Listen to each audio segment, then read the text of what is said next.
And Shabbat Shalom, everybody, and welcome to the Virtual House Church. I am your host, Rob Skiba, and I'm excited once again to be joined by my co-host, John Hall from Now You See TV. Hey, John, how you doing today? I'm doing real good, Rob. How are you? I'm doing real good, too, there. It's Shabbat. I'm so happy. Yeah. I'm always happy this time of week. Yeah, it's time to just chill out and relax and kind of hopefully forget about all the troubles of the week and just rest in Him, right? Well, it reminds me of when Yeshua stands up in the boat and the waves are crashing on this little bitty lake that they're out on, right? And it's unheard of. You got a bunch of sailors in this boat just crazed at what they're seeing. And they wake the master up. He gets up and rebukes the wind and the waves and it says a great calm. And that is Friday sundown. It's like the master has said, I rebuke the weak. It's time to rest in me. Good word. I like that. Yeah, I definitely like that. Cool. Well, let me throw up the Virtual House Church page again, the homepage, virtualhousechurch.com. And if you scroll down in the left-hand menu, you'll see weekly Bible studies. We are doing Genesis week number 8. And that covers Genesis 32:3 through 36:43. And again, during this cycle that we're doing right now, we're not going to go in depth through that Torah portion. If you'd like to do that, we did that 2 years in a row. We did 2012. You can listen to the audio of that teaching, specifically related to the Torah portion and the half Torah and the prophets. And also, you can watch the video I did of the 2013 broadcast. I also have on some of these, I have video teachings from the Way Biblical Fellowship with JP and Charlie. They've done some good stuff. I didn't do it on all of them, but for a little while there, I was putting their stuff on there as additional teachings for people to check out. So if you really want to get into a deep Torah study, you can listen to these 3, obviously. And just so you know what we're going through, I like to play this every now and then. I haven't been doing it lately, but I'm going to go ahead and do it this evening. This is the Parsha, or in other words, the study in 60 seconds. There's a ministry out there that kind of just puts the whole thing into a little summarized 60-minute clip, or 60-second clip, I mean. And here's this week's Torah portion in 60 seconds. Shalom and welcome to Parsha in 60 seconds. Today's portion is from Genesis 32:4, 36:43. It is called Yishlach, which means "and he sent." As Jacob returned home, he sent many gifts ahead of him to butter up Esau. The messenger brought him news that Esau was coming to meet him, and Jacob was scared. He sent his entire family and everything ahead of him and stayed behind for the night. Coward. That night, Jacob literally wrestled with God, who dislocated his hip. Jacob would not tap out until God blessed him. God renamed Jacob Israel, where he had striven with God and with men and prevailed. The next morning, Jacob was reunited with Esau, and Esau met the whole family. Jacob was in Shechem when his daughter Dinah caught the eye of the prince of the land, who forced himself upon her. The prince wanted to marry Dinah, but the brothers knew what had happened and told Shechem the prince that all the men must be circumcised. Shechem agreed. On the 3rd day, the men of the city were in pain. Jacob's sons, Simeon and Levi, killed all the men and took Dinah out of the city. God told Jacob to move to Bethel, and while there, God blessed Jacob, who is now called Israel. Soon after, Rachel died, giving birth to Benjamin. Reuben lay with his father's concubine, but Israel found out. Jacob reunited with Isaac at Hebron. Isaac died at an old age of 180, and Esau and Jacob buried him. Esau moved away because they both needed more space. And that is Vayishla in 60 seconds.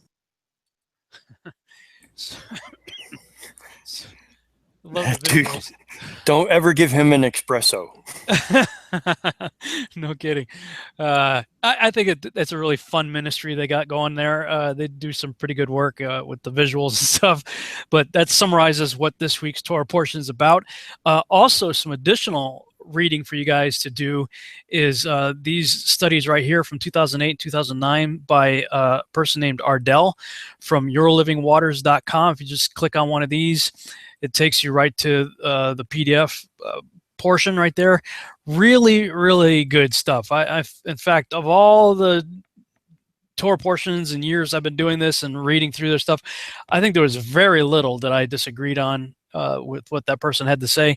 If there was a disagreement, it was probably something very, very minor. So I really endorse them. As far as I could tell, they were right on target with everything that they had written, and really enjoyed doing their studies. So again, there's just a ton of resources here on each week. I mean, every week is like this. So you can click on that stuff, click on one of these links right here for the Torah portion. It takes you right to BibleGateway.com. So you actually have the Torah portion right there that you can just go ahead and read it. Same thing with the portion of the prophets in the New Testament. So lots of great resources to take advantage of. 3 simple questions that I encourage people to just ask themselves, maybe get a notepad out and write it down, or if you have the workbook that we created, they already have these questions at the end of each Torah portion. These are just real generic questions to help you get your mind going and stimulate discussion if you have a small group. So the questions are, how does this week's Torah portion relate to the Haftorah and Brit Hadashah portions? That's all Hebrew. I would say, how does this week's portion from Genesis relate to the portion from the prophets in the New Testament? What did you find most interesting about this week's reading, and what is the general theme of this reading, and how does it apply to our lives today? Again, 3 very generic questions, but to help you get your mind going. And then apparently I put the Joshua portion that goes along with the Torah portion here, so you can read the, as Paul Harvey would say, the rest of the story of that portion from Genesis. As you tell, there's a lot there to read. You can go through all of that. And so those are the notes, and apparently some other things I had from the 2012 broadcast that I talked about. Oops, looks like there was a video that I had posted here that apparently got taken down. Hate it when that happens. Oh well. So that's what's there if you really want to go into an in-depth study. Tonight, we are just going to kind of do a really high-level overview and open the floor up to anybody out there. Hopefully you guys have done a little bit of the study ahead of time and have come prepared. You've done your homework, and you have some insights to share. We would love to hear them from you. Well, of course, our family goes to the virtualhousechurch.com, and we print those off and use them as our notes. So one of the things that, I mean, it's just right off the bat, Jacob's life, how he starts in these notes. It says, Jacob's life, we encountered both tragedies and triumphs. And that's how he starts this. Both are necessary for him to be able to take 12 sons on with distinct personalities and separate goals, and mold them into a fledgling nation of Israel. And this is what caught my attention due to the week that I've waded through. There never seems to be a let up in the challenges and dangers that face them. All of their experiences will teach them the importance of constantly clinging to the promise that he will never leave them nor forsake them.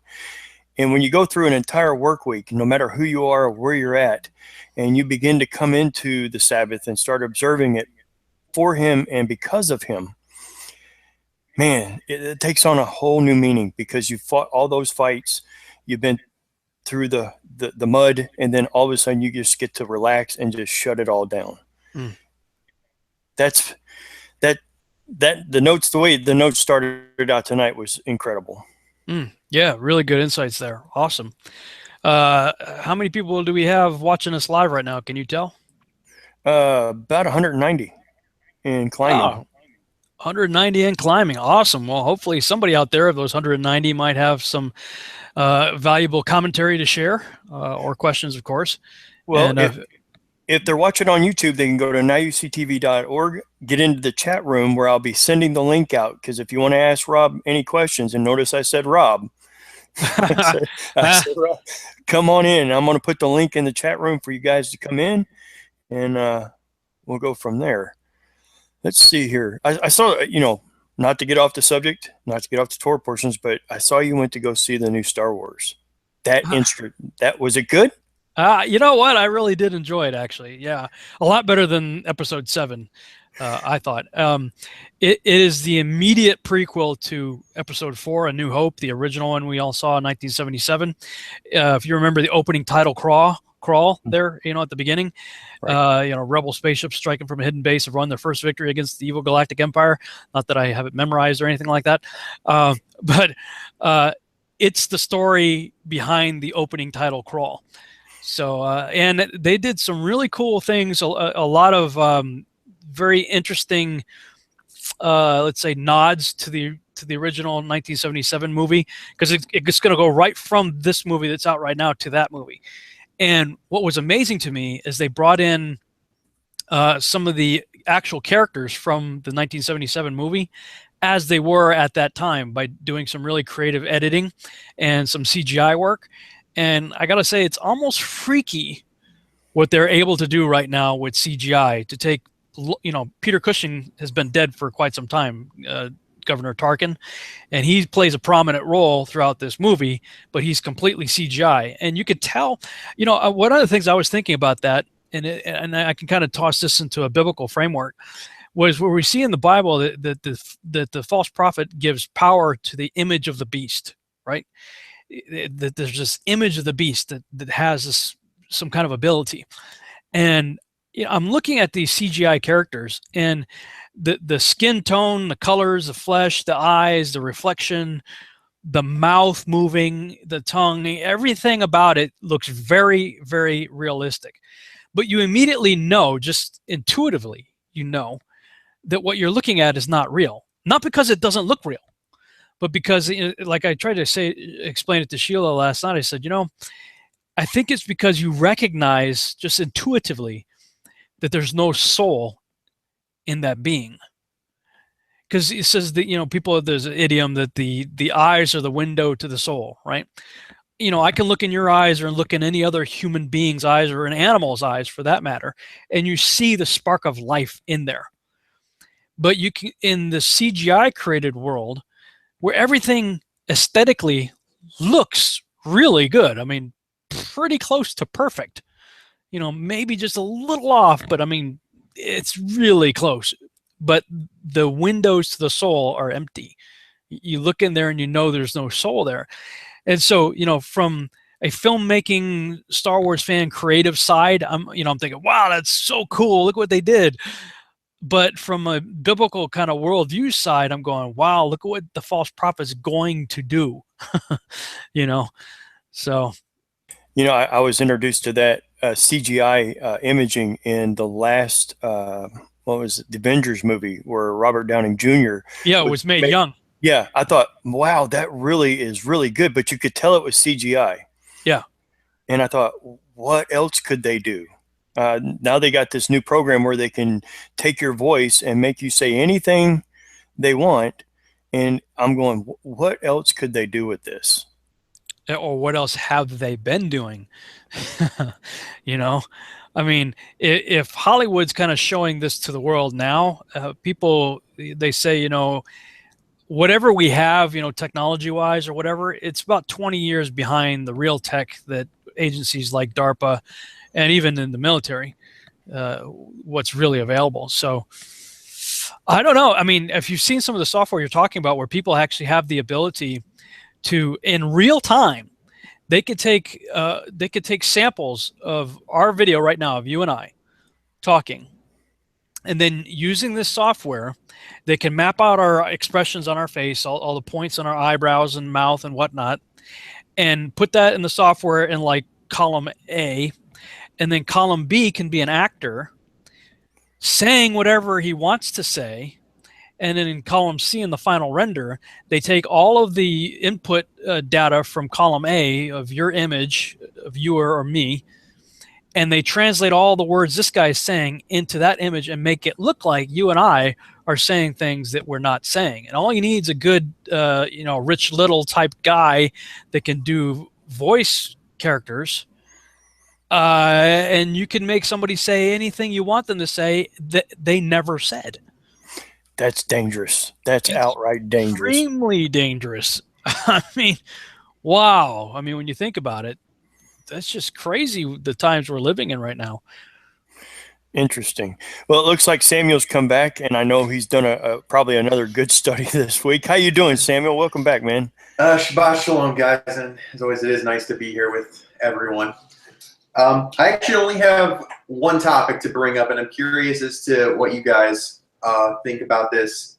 In particular, it's, for once, I'm not touching the Brit. I'm sticking entirely to the Old Testament here.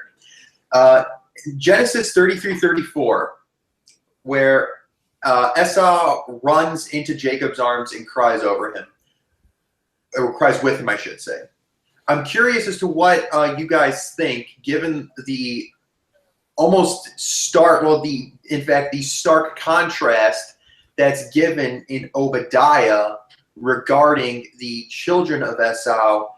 And in particular, I want to bring up the point that even though Esau had that moment of love with Jacob, is it fair to say, given what Obadiah shows, that if someone has hatred in their heart, that hatred is inherited over time instead of that momentary love?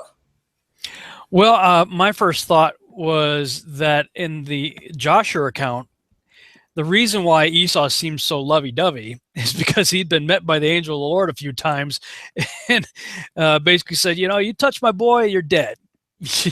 I'm going to jack you up.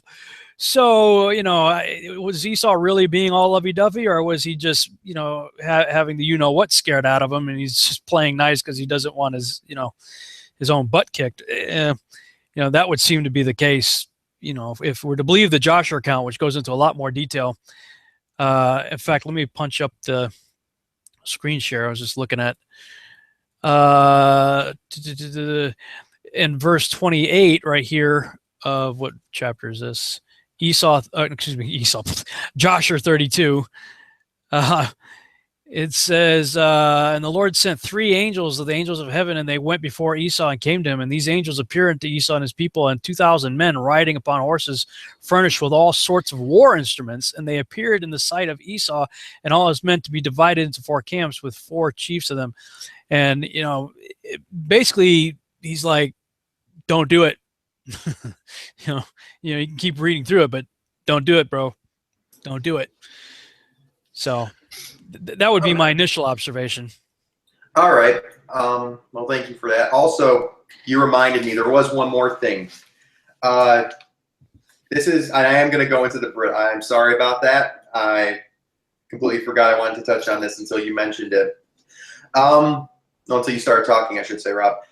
In 1 Corinthians 5, verses 1 to 7, you hear Paul talking about Genesis 34, verses 13 to 27, regarding the incident of Dinah.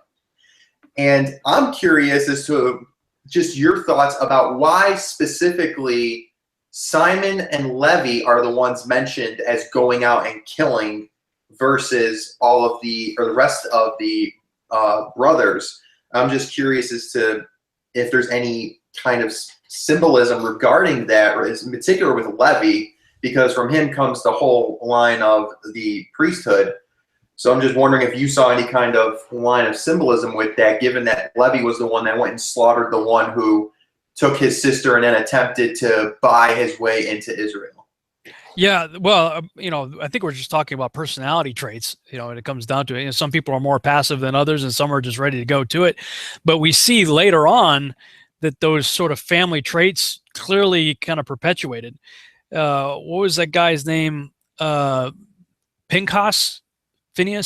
Pinchas, who had the same zeal. And these people are doing it in the tent of meeting. And he's like, I don't think so. He gets a javelin and makes a shish kebab out of him. And he's honored for it. I mean, so later on, that same zeal pays off, for them, but they're also rebuked for it. So, it's the same kind of deal where sometimes your strength can be your weakness, and, things like that. But when you look at the personalities of the various sons, it seems like, they were definitely the ones got very passionate about, don't be messing with one of our girls, and they went in there and of course, Jacob freaked out because he's like, hey, look what, we're newbies here in town. What I find interesting is the person who raped Dinah is the man named Shechem, for whom the town or city was named. Shechem was named after this individual, and that's the first plot of land that's actually owned by the house of Jacob. And it's also what I consider to be, from my research, ground zero in the Garden of Eden. I believe that's right where the 2 trees were. So, is there some kind of symbolism there related to the 2 trees, the Garden of Eden, the rebellion, and, the raping of Dinah? I don't know. I just find the location to be extremely interesting, but to answer your question, I think we're just dealing with personality traits. All right. Well, that's really all I had to ask this week. Of course, I could dive into Revelation if I really felt like it, but I prefer not to tread. Wait! You can't tease us like that. What are you doing here? What are you doing, Samuel? All right. Throw it at us. Okay. With the section of Revelation, this really just comes from admittedly my lack of experience with Revelation, because I don't read a whole lot of it, since I prefer not to tread that biblical minefield. And frankly, I should read it more. But in any case, I in particular find it interesting that this seems like the moment, and I could be wrong on this, so this is why I'm asking, that the countless multitude is mentioned. And it seems to me, at least, that this is the final point where the promise that, or the covenant that Yah made with Abraham, Isaac, and Jacob finally comes to full fruition. I was wondering your guys' opinions on that. Let me pull up Revelation 17, or excuse me, Revelation 7. And I'm kind of curious as to why this particular portion is paired up with the Torah portion. It may be because this is where we have each of the 12 tribes listed, the 144,000. You know, I don't really have an answer to that, although it is intriguing at the beginning of this to go back to the biblical earth model. 4 angels standing on the 4 corners of the earth. And I'll just say for all you globe heads out there, there's no east nor west pole. So I don't see how you can say the 4 corners are the cardinal points, where you might have a corner, if you will, or a point that you could point to on the north and the south. There is no corner or point or edge or anything to east and west. So that argument really doesn't fly, in my opinion. But you got 4 angels standing on the 4 corners, holding the 4 winds.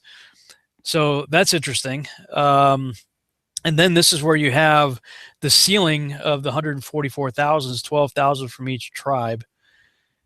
So I probably couldn't give you a whole lot more insight into that, into your question, other than to say, you know, this is where we have a parallel scripture of the 12 sons showing up. I don't really have much more than that. Okay. And yeah, I asked because it really kind of struck me as curious that this was with the Torah portion too. And that was really the only link I could make, given that Jacob mentioned, Jacob mentioned, I forget where, that he was musing to himself about, is this when Israel is going to be split? And I was just, musing about that, because I believe it was in Hosea where it was mentioned about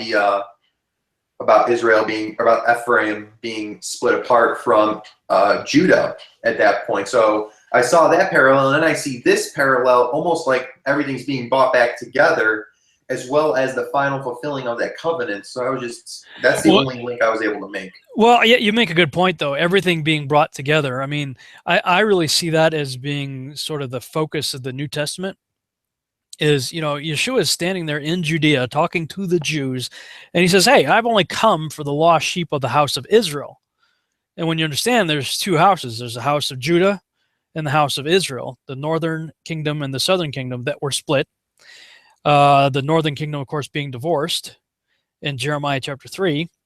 And yet Yahuwah is saying, hey, I'm going to take her back. But that would be a violation of Deuteronomy 24, where you can't take back, you know, if a husband divorces his bride and she goes to be with another, he can never take her back. So Paul reconciles all that, and Yeshua is the one, he's the one, of course, that did the reconciliation, but Paul's the one that reconciles how it all happened, what he did in Romans chapter 7 through 11 in particular. And the coming together really is in Ezekiel 37, where you see the 2 sticks, the stick of the house of Ephraim, or Joseph, and the stick of Judah. And what just struck me as you were talking about how it's all coming together, and this sort of being this portion being paired up with the Torah portion there, is in verse 9. Verses 1 through 8 talks about the sealing of the 12 tribes, the 12,000 from each tribe, 144,000. It says, and after this, in verse 9, I beheld, and lo, a great multitude which no man could number, of all nations and kindreds and people and tongues, stood before the throne, before the Lamb, clothed in white robes, with palms in their hands. Now, your standard dispensationalist would say, see, that's the church. And, well, in principle, they're right. But they make a distinction where you have all of these people here, that's Israel, and these people here is the church, as if there's, you know, you got the 12 and then the 13th. the 13th entity called the church, or the 13th, or the third mystical twig that's missing from Ezekiel 37 called the church.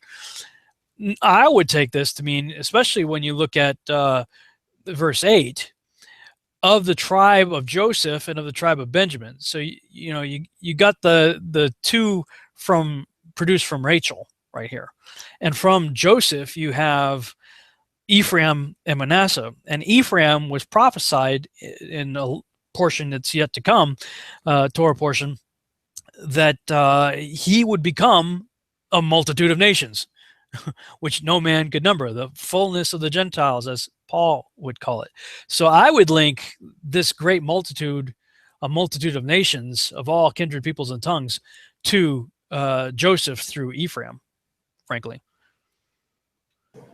Okay, well, I'll just say that makes sense to me, because it does, and that definitely answered my question. And I'm glad me teasing it ended up us figuring out, at least to some extent, why this is in the Torah portion in the first place. Cool. Well, yeah, it got me thinking. So, all right. Well, always thanks, man. Thanks for joining us. Not a problem. Shabbat shalom, guys, and I'll let anyone else who has a question ask. I know there's at least one here, and I'm sure the chat probably has at least a couple more. So, cool. Shabbat shalom, everyone. Shabbat shalom. And we saw my buddy Spencer Bennett popped in there for a minute, and then he dropped out. I don't know if he's still out there. If he is, and the link is in the chat room. I just set it in there. And Spencer, if you want it, I'll private message to you so you can get back in. Want to give a shout out. If you're watching on YouTube and you want to subscribe to either Rob's page or NIUC TV, there's an issue going on right now. I just want to make you guys aware of it. There's a bell by the subscribe button. And if you don't hit that bell, you won't be able to see if a video's been uploaded or a live show is on. So just want to give you guys that heads up. Of course, YouTube and the Google glitches continue, and we're sitting there fighting through them just to let you know as the show is on. But yeah, sent the link out. Speaking of Rob, turning the corner, I spoke to Philip and Jenna Woodson tonight on the phone. Cool. Patricia and I spoke to them a little bit, and it sounds like you guys are up for a conference this coming, I think, what is it, July? Yeah. I don't recall the dates exactly. People need to get with Philip and Jenna on that. But they're actually planning this will be in Beaumont, Texas, I believe. And the lineup, as I understand it, is going to be Zach Bauer, Steve Mutria, Lex Meyer, and myself. So, whenever I see a lineup, I get excited like that because I love to just hang out with these guys, So I'm really looking forward to that conference. Well, be ready, because I think John Pounders and myself will be down there filming it. Right on. And that Very way. Cool. And I was talking to, man, they're such a great couple. Yeah, they are. I just love those two. I thought I had a southern. Well, I'm not making fun of you, Philip. I thought I had a southern drawl, but man, he's great to talk to. No, their family is the Texas version of your family in our hearts and minds. Anyway, Sheila and I, when we think of you guys, we think of them. We think of them. We think of you guys. You're kindred spirits for sure. I love them. You guys were getting into the 144,000s of Revelations, and there's something in Jeremiah 30. Verse 1, Jeremiah 30, verse 1, that's in the notes. And I didn't know, because it talks about concerning Israel and Judah. And it goes into Jacob's trouble. But he will be saved out of it. And I noticed that, when you guys were talking about Revelations, the 144,000s, it also ties back to Jacob's trouble. You make I just pulled it up on screen here. For in verse 3, for lo, the days come, saith the Lord, that I will bring again the captivity of my people Israel and Judah. There are a lot of people that, for whatever reason, and it seems to me it's primarily Jewish people and some Messianic Jewish people, that are against what they call the two-house doctrine. They say there's no two houses. And I'm like, well, I mean, over and over and over again throughout the scripture, you see a delineation. You see descriptions like this: Israel and Judah. It's all over the book of Hosea, for one thing. The whole book of Hosea is talking about that. We see it right here in Jeremiah in the chapter that you described. It's also in Ezekiel 37, as we mentioned earlier, the two sticks. So, how they can deny the two houses is beyond me. I don't know. I don't know what to do with people like that. I mean, it's like you show them something, it's right there in black and white, and they refuse to see it. So I don't know. I don't know honestly what to do with it. But that's point blank right there. He says, "I will bring again the captivity of my people Israel and Judah." And you remember, Yeshua is in Judea speaking to the Jew. He says, "I've only come for the lost sheep of who? Israel, the northern kingdom that was dispersed, scattered, and divorced." Judah, the southern kingdom, was not. They did go to Babylon for 70 years, but they came back, and they haven't since been scattered. I mean, if we're talking about the land, yes, they've been in and out and whatnot, but they've retained their status, as it were, with the Father, whereas the northern kingdom was divorced. That's why Yeshua came to reconcile that situation. And I'll cause them to return to the land, and it's them together I gave to their fathers, and they shall possess it. This did not happen in 1948. These are the words that the Lord spake concerning Israel and concerning Judah. And you can go on and read it. I mean, if you read Jeremiah 23, Jeremiah 30, Jeremiah 31, the entire book of Hosea, several books talk about how the ingathering in the last days is going to happen. And if you read all those descriptions, including Isaiah 66:8, it does not in any way fit the events of 1948, which is why I maintain that that is a counterfeit kingdom that was not established by the hand of Yahuwah himself. I was reading Ephesians 5. Gregory Ambrose, a friend of mine, he pointed me out to Ephesians 5, and he was talking about the marriage, Yeshua bringing us back together. And when I read that, I get down to verse 32 in Ephesians 5, and he's talking about marriage. And he said, read it in the context that Yeshua is betrothed to us. I got to verse 32, and Paul says, this is a profound mystery, but I am talking about the Messiah and the church. And as he's bringing us back together again, the two sticks, Judah and Ephraim, Judah and Israel. Mm-hmm. And I thought, wow, I had never read it like that before. But he said, read it as, this is a marriage covenant, just like the one at Sinai, that he's bringing us back, that on the cross he betrothed. We're the bride, and he's going to be coming back for us. I thought, wow. I don't know if you ever read Ephesians 5 like that. Not exactly the way you described it, but very similar. Yes. Yeah. I mean, it's so different than what history has taught us in the 20th century. When you see how he's going to do it, it's totally different from what happened in 1948. And it is indeed a amazing love story, filled with, awe-inspiring works of a jealous God bringing back his bride from, the false gods of the world. Alas, for that day is great, so that none is like it. None is like it. 1948, really? Wasn't that great? For some people, they might have thought it was pretty cool, but none like it. And he talks about, for it shall come to pass in that day, which hasn't happened yet, saith the Lord of hosts, that I will break his yoke from off thy neck and will burst thy bonds, and strangers shall no more serve themselves of him, for they shall serve the Lord their God and David their king, whom I will raise up unto them. Has David been raised up? No. Therefore, fear thou not, O my servant Jacob, saith the Lord, neither be dismayed, O Israel, for lo, I will save them. Hit the mute button. I will save them from afar, and thy seed from the land of their captivity.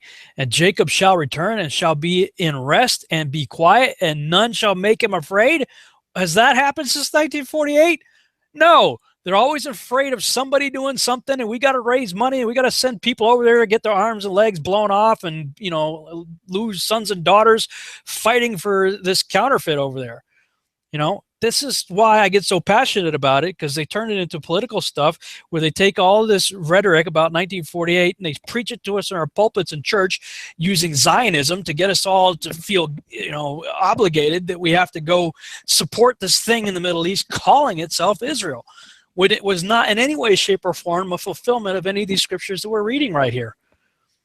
I get passionate about this because people are freaking dying, okay? People are dying. They're having their arms and legs blown off. They're having their children, being blown to bits for a lie. I support Israel, but we got to define who/what Israel is. And if you read Leviticus 26, that's the true IDF, the Israeli Defense Force, is if you obey Yahuwah, walk in his ways, do what he says to do, then he says he, not the United States of America, not the land calling himself Israel, not the United Nations, he, Yahuwah, God himself, will defend Israel. And no one's going to touch him if they do that. But if you keep reading Leviticus 26, he says, but if you don't obey me, and you don't follow the constitution of the kingdom, the Torah, and walk in my ways, then all this stuff's going to happen. Well, what do we see happening since 1948? Oh, all those things, So, again, it's one of those things that gets me riled up. I mean, when you point to me to scriptures like that, I get wound up because I think it's serious, man. When are we going to start caring? People say, well, you're being anti-Semitic. Well, first of all, the term anti-Semitic means of the people of Shem, which includes the Arabs. Mm-hmm. So you're being selective in who you're, supporting, and who you're saying is anti-Semitic. We do see Esau and Jacob reconcile, and albeit after, Joshua's account is to be believed in this Torah portion, because God said to Esau, hey, you better stop messing with my people. But the point is, we see them reconcile after the time of Jacob's trouble, which was 20 years, according to the previous Torah portion. Agreed. I see that Trisha Grant has joined us. Can you hear us, Trisha? Oh, they're muted there. See if she can unmute. You're still muted. See if I can. Can you unmute her, or is it on her end? It's her end. Can you unmute? Yeah, I hear you, but I kind of. There you go. Shalom, Trisha. Welcome to the show. Shalom. Do you hear me now? Yes. No. Okay. You're still muted. Oh shoot! I must have hit it. Nope. We heard you for a minute there. You hit the button again. Yeah, I hear you, but I kind of. There you go. Shalom, Trisha. Welcome to the show. Welcome, Shalom. Oh shoot! Okay. I gotta turn the TV down because I got you on the computer and on the TV at the same time from Roku, and it's kind of there's a bit of delay. Right. You always hear those. You always hear those radio shows. Could you please turn down your radio? Yeah. Art Bell used to say that all the time. Yeah, you got to turn the radio off. Yeah. But do you realize he also said, remember the parable of the fig tree? But you realize there have been two fig trees, the one he cursed and the one he talked about the parable of.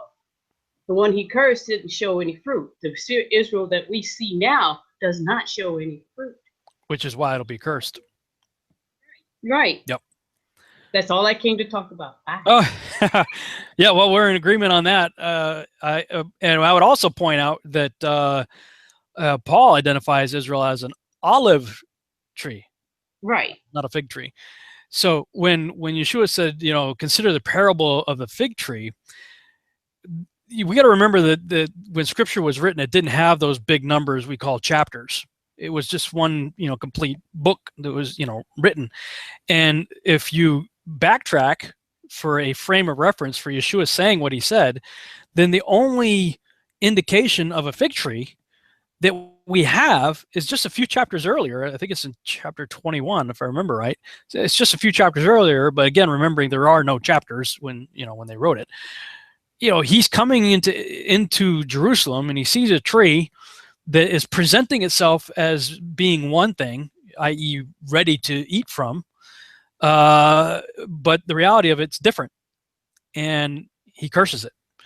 So, that being the context is that, he's coming into Jerusalem, he sees something that's presenting itself to be one thing, but it's not, and he curses it. And then he says, okay, consider the parable of the fig tree. That's the only frame of reference we have, is that something that's pretending to be something that it's not is going to be cursed. And if we read Zechariah, 12 or 13, I think it's 13, the last few verses of it says that Israel, 2/3 of that place is going to die, and 1/3 is going through the fire. And Yeshua said in the last days, if you're in that place, he says, get out. So I'm in total agreement with you on that. Okay. I'll see y'all later. Shabbat shalom. All right. Shabbat shalom. Before you go, Tricia, what region are you from? What part of the country? Michigan. Michigan. Okay. Near Detroit. Is it cold? Would you like to come and join our non-heat? We didn't pay our heat bill. That's why it's so cold. Oh. It's like 9 degrees. Oh, man. Do you watch the Virtual House Church every week with us? I try to. This is the first. Well, not the first one, but usually you guys are on there a little bit too late for me. I'm an early bird. I am ready to go to bed. Well, Rob has accused me before. He thinks I don't sleep, right? So on our Facebook page, it says John. There's John and Patricia, so there's two of us double teaming this thing, and it's not like rocket science. One of us is up doing something. Cool. Well, thank you for joining us, Tricia, and looking forward to seeing you again, hopefully. Okay. Bye. Shalom. We see Spencer's joined us. Before we bring Spencer on, I just want to confirm that was the scripture I was talking about, Zechariah chapter 13, last 2 verses. And it shall come to pass that in all the land, saith the Lord, 2 parts therein shall be cut off and die, but the third shall be left therein. And I will bring the third part through the fire, and will refine them as silver is refined, and will try them as gold is tried. They shall call on my name, and I will hear them. I will say, it is my people, and they shall say, the Lord is my God. 2/3 of that place is going to die, and the other third is going to go through that trial and tribulation, but on the other side of it, they will come out refined, which, that's a good thing, but the process to get there is going to be painful, So, my take on it is, look, I've been to Israel back in 2005, and it was wonderful. I loved being there. I loved walking through the land. Such a small country that literally everywhere you stand, something happened there. So I mean, it's very in some ways nostalgic, as you're going through the scriptures and you stand in some of the places where those things took place. It's like, wow, this is amazing. But I tell people all the time, unless the Holy Spirit personally takes you there, says, get up and go, I want you there, man, I wouldn't go. I used to be of the mindset that that's where I wanted to go. That's where I wanted to be, because it's the promised land and all that.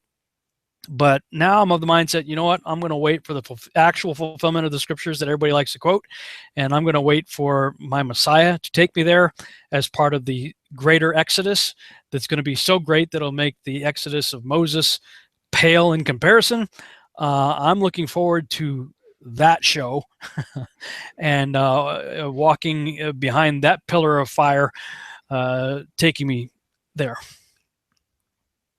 So that's as Forrest Gump would say, that's all I got to say about that. I think he's about done there, Spencer. Hey, that's okay. Hey, Spencer. Hello. Did I mute everything? Can you hear me okay? Yeah. Perfect. Okay, great. Hey, guys, I just, a couple of things. Just thank you for all you do. Thank you for coming on the Sabbath and allowing us to have, who don't have an ability to share with other believers in their neighborhood or maybe in their city, a great teaching and fellowship. So thank you for that. It's a real blessing. Thank you. Yeah, for sure. So have you, do you have any insights to share with us on this week's Torah portion, or? Well, I'm just kind of soaking it in because I'm one of those people, Rob, who had the wrong view of Israel and who Israel was. I don't want to jump into replacement theology or what some people call that, and I'm confused a little bit about how that ties in with if we are Israel and they are Judah, and we are two separate vines? Are we on the same vine? Or these things, are we the Israel, like you said, that was scattered, and you have Judah in the land right now? Could you give me just a brief, I know that you've kind of gone over this before and I don't want to rehash it, but just kind of a brief synopsis of that again, and then one more thing and I'm done. Yeah, for sure. What's interesting is usually the accusation of replacement theology comes from dispensationalists. Whenever they hear somebody talking like the way we talk here on this virtual house church, they'll accuse me typically of talking about replacement theology. And as I understand the traditional term replacement theology, it's the idea that the church has replaced Israel. In other words, Israel's been thrown out and we are now Israel. And we have all the promises of Israel as the church, but they're making that accusation based on the assumption that the church is separate from Israel to begin with. And that's where the problem is. Whereas so it's a wrong assumption to begin with. It's a wrong assumption to begin with, because we are grafted in to that pure vine. Is that what you're saying? Well, essentially, yeah. I mean, if we think of the pure vine as Yeshua, he's the way that gets us grafted into the cultivated olive tree that Paul defines as Israel in Romans chapter 11. Okay. He says that there's the cultivated olive tree, and that there are, and we might think of those as people who have blood ancestry going to Jacob. They are physical blood-related tribes going to Jacob. That's the cultivated olive tree. God says, I've only picked one people on the whole earth to be his, and that's them. But when they reject Yeshua, their branches get broken off. Whereas then there's this wild olive tree over here that's the pagans who have no blood ties whatsoever to Jacob. We have no ancestry that leads us to Jacob. When we trust in Yeshua, we are no longer a part of this wild olive tree, but we get grafted in. If let's say this was ripped out, we are grafted in to the cultivated olive tree as part of the only people group that Yahuwah married on Mount Sinai. Stephen said in Acts chapter 7 that the church was in the wilderness. The ecclesia was in the wilderness. Same exact Greek word used throughout the New Testament for the church is what Stephen used to describe the assembly or the congregation. You'll see assembly and congregation over and over and over again in the Old Testament as a reference to Israel. And Stephen identified Israel as the church in the wilderness, the assembly, called out ones. And so, replacement theology, I look at a dispensationalist, and I actually, there was a video where Bob Ulrich was substituting for Gary Stearman when he was sick, and he was talking about the rapture, and he's talking about dispensation theology and stuff like that. And he actually said, for 2,000 years, the church has replaced Israel in the plan of God. I'm loosely paraphrasing, but he said pretty close to what I just said. And then he stopped, he caught himself, and he said, but I'm not talking about replacement theology. I said, I'm screaming at the TV or at the YouTube. I'm going, yes, you are. If you believe the church replaced Israel in any way, shape, or form in the plan of God for the last 2,000 years, then you, dear dispensationalists, are the one who believes in replacement theology. I don't. I believe in grafting theology. And the best way I can describe it is, and Yahuwah was really quite amazing to give something in my own personal life for me to use to identify it. And that is that when I married Sheila, she had a 13-year-old son who was not mine. And when I proposed to her, I said, listen, I don't want to have Rob and Sheila Skiba and Jeremiah Garcia. I want to have one cohesive family unit, and I'm not just marrying you, I'm marrying Jeremiah. And I told that to Jeremiah. I said, listen, I'm proposed to your mother, and I want to marry your mother, but I'm not just marrying her. In a sense, I'm marrying you. Also, I want you to be part of my family. And if you would like, I would like to give you my name. Now, he still has Garcia blood running through his veins. just like the wild olive tree over here has whatever nationality going through their veins.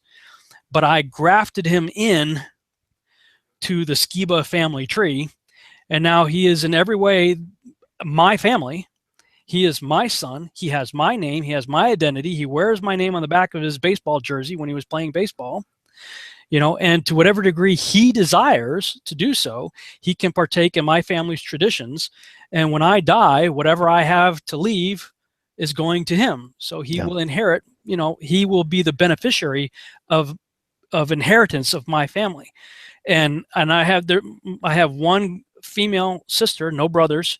So my family line, it ends with me blood-wise, but it can pass on through Jeremiah through adoption.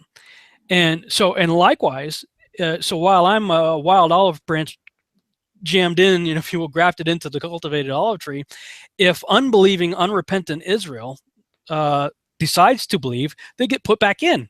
Right. But there's only one tree. Gotcha. So that's basically how I would, try to summarize Romans chapter 11 and what I understand it to mean. Right. Well, being adopted, that makes a lot of sense to me, and clears up that issue a lot. So you were adopted also? Oh, yes. Oh, yeah. Wow. I didn't find out till later in life that was confirmed to me, because at the time when I was adopted, that was kind of one of the things. I'll have to sit down and tell you the story sometime, but it was kind of weird how it was done. So the parents were worried that the birth parents might find me. It wasn't illegal, but they were just concerned. And it was a very, it's a long story, and it's like a soap opera, but I'll sit down and tell you some over a steak one night.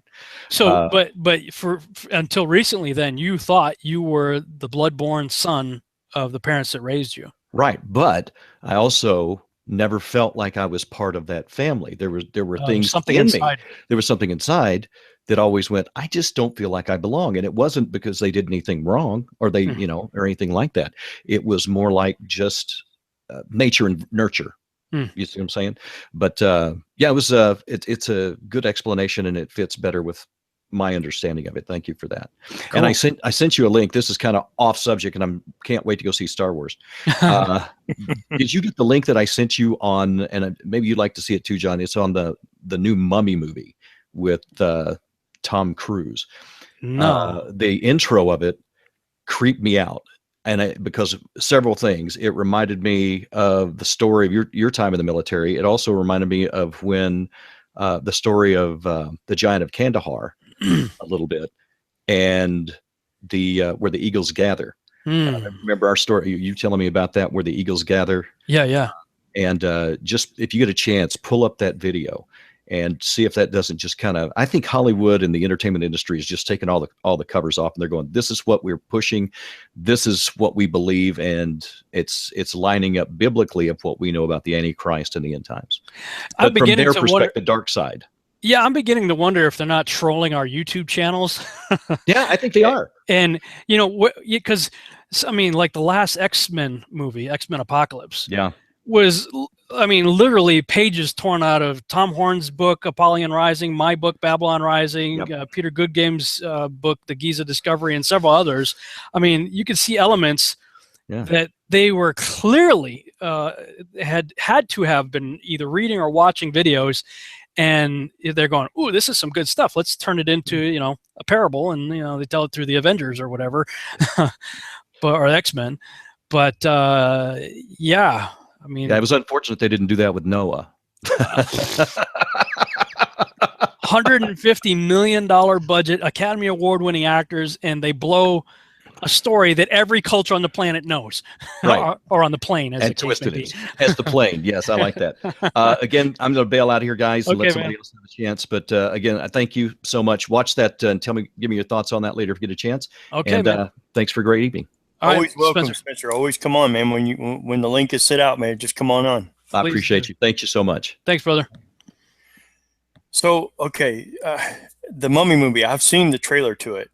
And if you've not seen it yet, it is uncanny. Wow. And it does remind me of when you give the talk on where the eagles shall gather. You bring up what Steve Quayle had taught, he knew secret generals who pulled out Gilgamesh and all. It's a reminder of that. And it's like they are trolling everybody's YouTube channels, man. Wow. It's crazy. Yeah, I'll definitely have to look for that. Well, I don't think anybody's biting to come in. Do we have any questions in the chat room? We got a little bit of time, and then we'll jump into Judges. There's, of course, we've always got somebody who's just coming in to following the Messiah on the narrow path, obeying his commandments. And this is a question you've heard several times, but it's always good to talk about it for folks who have these questions. And this comes from Channing. Channing says, so as we have been looking into the topic of clean and unclean food, I have become very overwhelmed with hidden pork byproducts. And you've talked on this subject many times.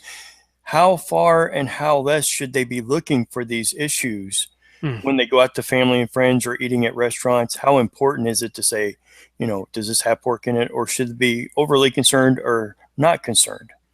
Well, yeah, I understand the stress. I mean, there is in the secular world a massive push for pork products.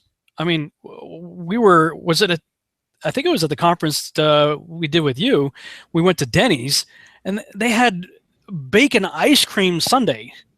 Like, yep. I mean, it was the poster was this big. Yeah, we just did a conference. We walk in the Denny's, after the conference to get something to eat. This huge poster with like a ice cream sundae with bacon strips on it. We're like, what?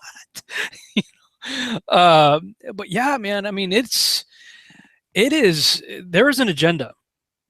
I am convinced of it.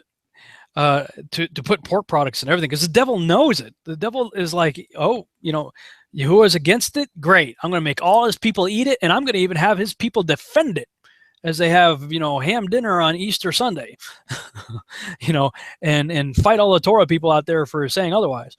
How concerned should we be? Well, I mean, for us, obviously there's the biblical command that it's, and the reason the commandment's there is because it's not good for you. Even secular scientists who have no dog in this hunt, who don't care about the Torah, the Bible, or anything, will tell you that meat is bad for you. In fact, biblically speaking, it wouldn't even be considered meat. It'd be like saying plastic is meat. It's not. It's not food. But in fact, somebody chastised me on a previous show that we did here for talking about this product here, the Pararid. If you remember, several weeks back, somebody was asking me about the Pararid deal, and I endorsed this product because as a former missionary and going to third world countries, and man, you pick up parasites and stuff. I mean, you just do. So I would always come back and do a cleanse with this stuff. And if you read the ingredients, it's all herbs, different natural products to make the body get rid of parasites.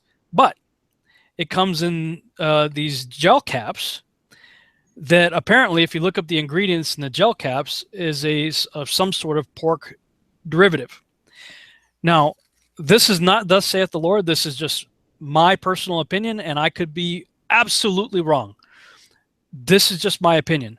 I don't believe that heavily processed chemical byproducts used to make essentially plastic would fall in the category of something that I need to be worried about.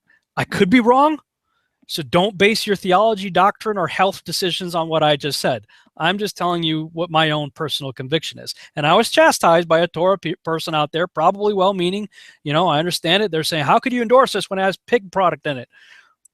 Well, I don't believe that a heavily processed chemical byproduct qualifies as a food source that I need to be concerned with.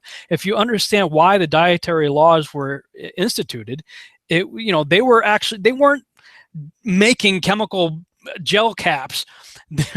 They were out there in the wilderness with livestock, and their livestock in the surrounding countries and stuff like that they went through, and they would see this animal, and think they could eat it. And he's saying, look, don't eat that thing. It's bad for you if you eat the meat of that thing. So is that the case with other byproducts that may be inserted into other food? Well, look, I would just be very cautious, and, as I said, I could be wrong about this gel cap thing. I'll have to look into it further. I'm just personally not convinced of it at this point. I could be later. But when it comes to other foods that are like meats and stuff like that, that actually have, if they want to beef up beef, let's say, by putting pork in it, well, then I think you have a problem, because now you're dealing with blood. You're dealing with DNA, things of that nature. So I don't know if that answers the question or not, but when I look for food, like let's say jerky, I like to eat like beef jerky. Well, sometimes you got to be careful, because sometimes it will have pork in it. So, Sheila and I, we do read the ingredients, and if it says pork on there, well, we don't eat it. Again, when it comes to gel caps and stuff like that, maybe that's a gray area. Maybe it's not. I mean, again, I could be wrong. I don't know. We do look at the ingredients packages, simply because I don't want to be guilty of eating something that is forbidden, that is called an abomination. One, because I want to honor my Father who created me, and he created the animals, and he knows that we're not compatible. And two, because having dealt with enough health issues, I don't want any more. And if it comes down to an understanding that the gel caps are a problem, well, you know what? If that's the case, and these can't be, if you can't purchase something like this, except that it's in a gel cap that happens to be derived from pork, well, open up the gel cap and dump out the ingredients of it, and drink it in your water or smoothie or orange juice or whatever, because the ingredients are still good. But it also says we're not supposed to touch it, the carcass. And frankly, I have a question about that. I don't have the answer. I have a question that many of you who have genuine leather Bibles, well, if you look up genuine leather, in many cases, in fact, most cases these days, I guess because it's cheaper, genuine leather is swine flesh. So how interesting then that the devil would get mankind to wrap the holy word of God in pigskin and sell it at a Christian bookstore, for $35 or whatever. Is that something that we should be concerned with? I don't know. Football, they used to talk about tossing the pigskin, right? Are footballs today still made from pigskin? I don't know. I think a lot of times it's synthetic. But, these are things I think we need to pray about. And I have prayed about it. I don't know that I have an answer yet about this gel cap thing. So, look, I am not your teacher. I'm just a dude with opinions. Let the Holy Spirit be your guide. If you have a question about it, take it to the Lord, pray, ask the Holy Spirit to reveal the truth to you. We did a show. I did it. Well, actually, Now You See TV did a show last night with William Snowblin and Chris Bailey. And Dr. And I like to call him Dr. Snowblin because you get him on a rant about health. He's a naturopathic doctor. He did go to school for that. And when I was talking to him last night, you came to mind. Of course you did. And at one of your conferences, on one of your videos, you were talking about you went to see a naturopathic doctor. I believe it was. He took some blood and he could tell, before and after. Yeah. And he had to do treatments. And you are mindful of what you eat and what you put in your body and how you're living now. I mean, I'm 47 now, Rob. I'm barreling down on 50, and I don't want to be, too far gone. I've got a goal at 50. I want to go into 50 healthy. Yep, you and me both. We're the same age, 47. We got the same goal. My stated objective that I came up with earlier this year was I want to be 25 before I'm 50. and what that means is I want to get myself back, this 47-year-old headed towards 50 body, back in the same physical condition that I was in when I was 25. And man, I was on a roll too, dude. I was doing really good. Then I hurt my back again a few months ago, and then with my uncle and now my grandmother just passed also just this last Saturday.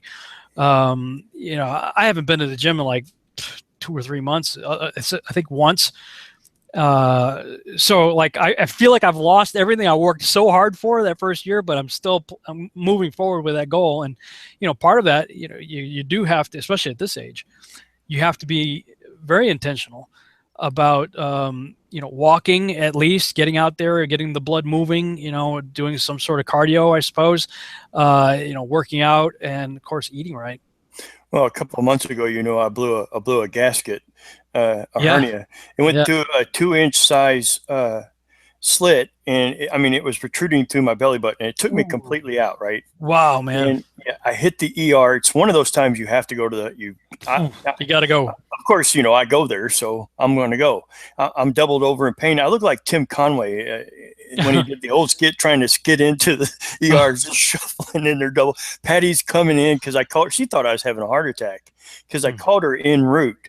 I was in shock driving. So I get in there and they get me and I do surgery. But what happened was, weeks prior to, I had been lifting and doing squats, heavy squats. I'm going, man, I'm strong, I'm 47, I can handle it. And I put more weight on it and I do it for a week. And then all of a sudden, boom. I'm not even doing, boom. It's like, so at this age, I got to slow down and I'm going to get my blood flowing. I'm going to walk. I'm going to eat right. It's crazy. Somebody just messaged me. Justin just messaged me. He wanted me to bring this up to you. He said, John the Baptist was clothed in camel skin and hair. Wasn't he? So was it camel skin? Like foot. Was it camel skin? Yeah, I'd have to look it up. I don't know. I do remember, though, it's been a while back, so forgive me. I don't remember the details. But talking about what he, eating locusts and stuff like that. And, somebody made the comment, well, that's unclean. And I think it was on, I don't think it was New to Torah. I don't think it was Zach. I think it may have been Torah Pearls, actually. Nehemiah Gordon was going back and looking at the original language and stuff like that and saying, no, this is an English translation issue. Now, again, I don't remember if that was specific to the clothing or what he was eating or whatever, but I do remember something regarding the description we have in English regarding John the Baptist and what was actually being said in the Aramaic.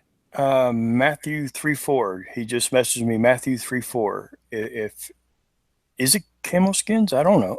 Matthew 3:4 is the reference. Yeah, he said that's the address. Well, let's just go look it up there. It looks better when you got a builder from Kentucky. You go find that Matthew 34. Yeah, Matthew 4 there.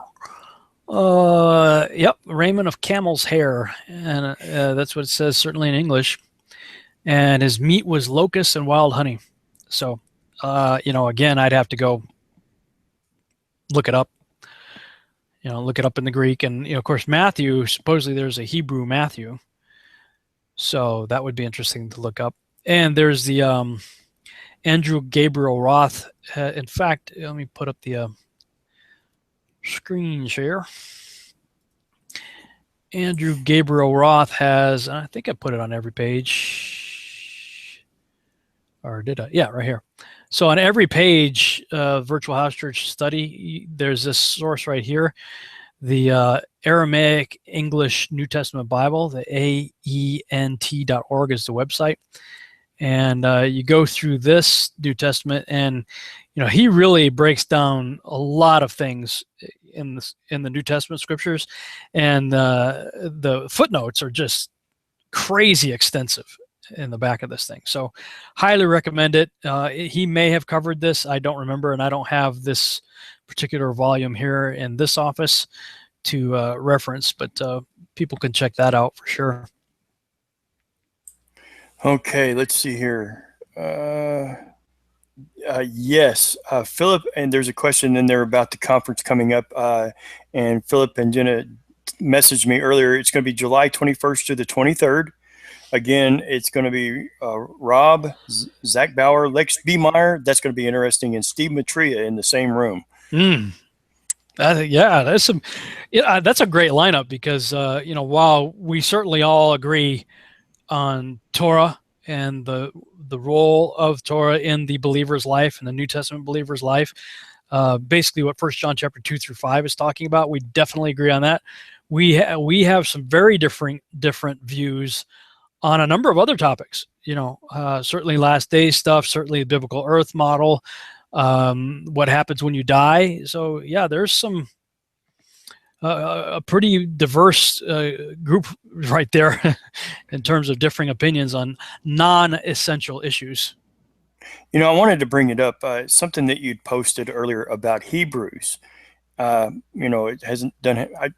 When I read it, it was like, yeah, okay. So I had to go back and look at it. I don't know if anybody knows what I'm talking about. If you go to Rob's Facebook page, he talks about Hebrews and covenant and the priest.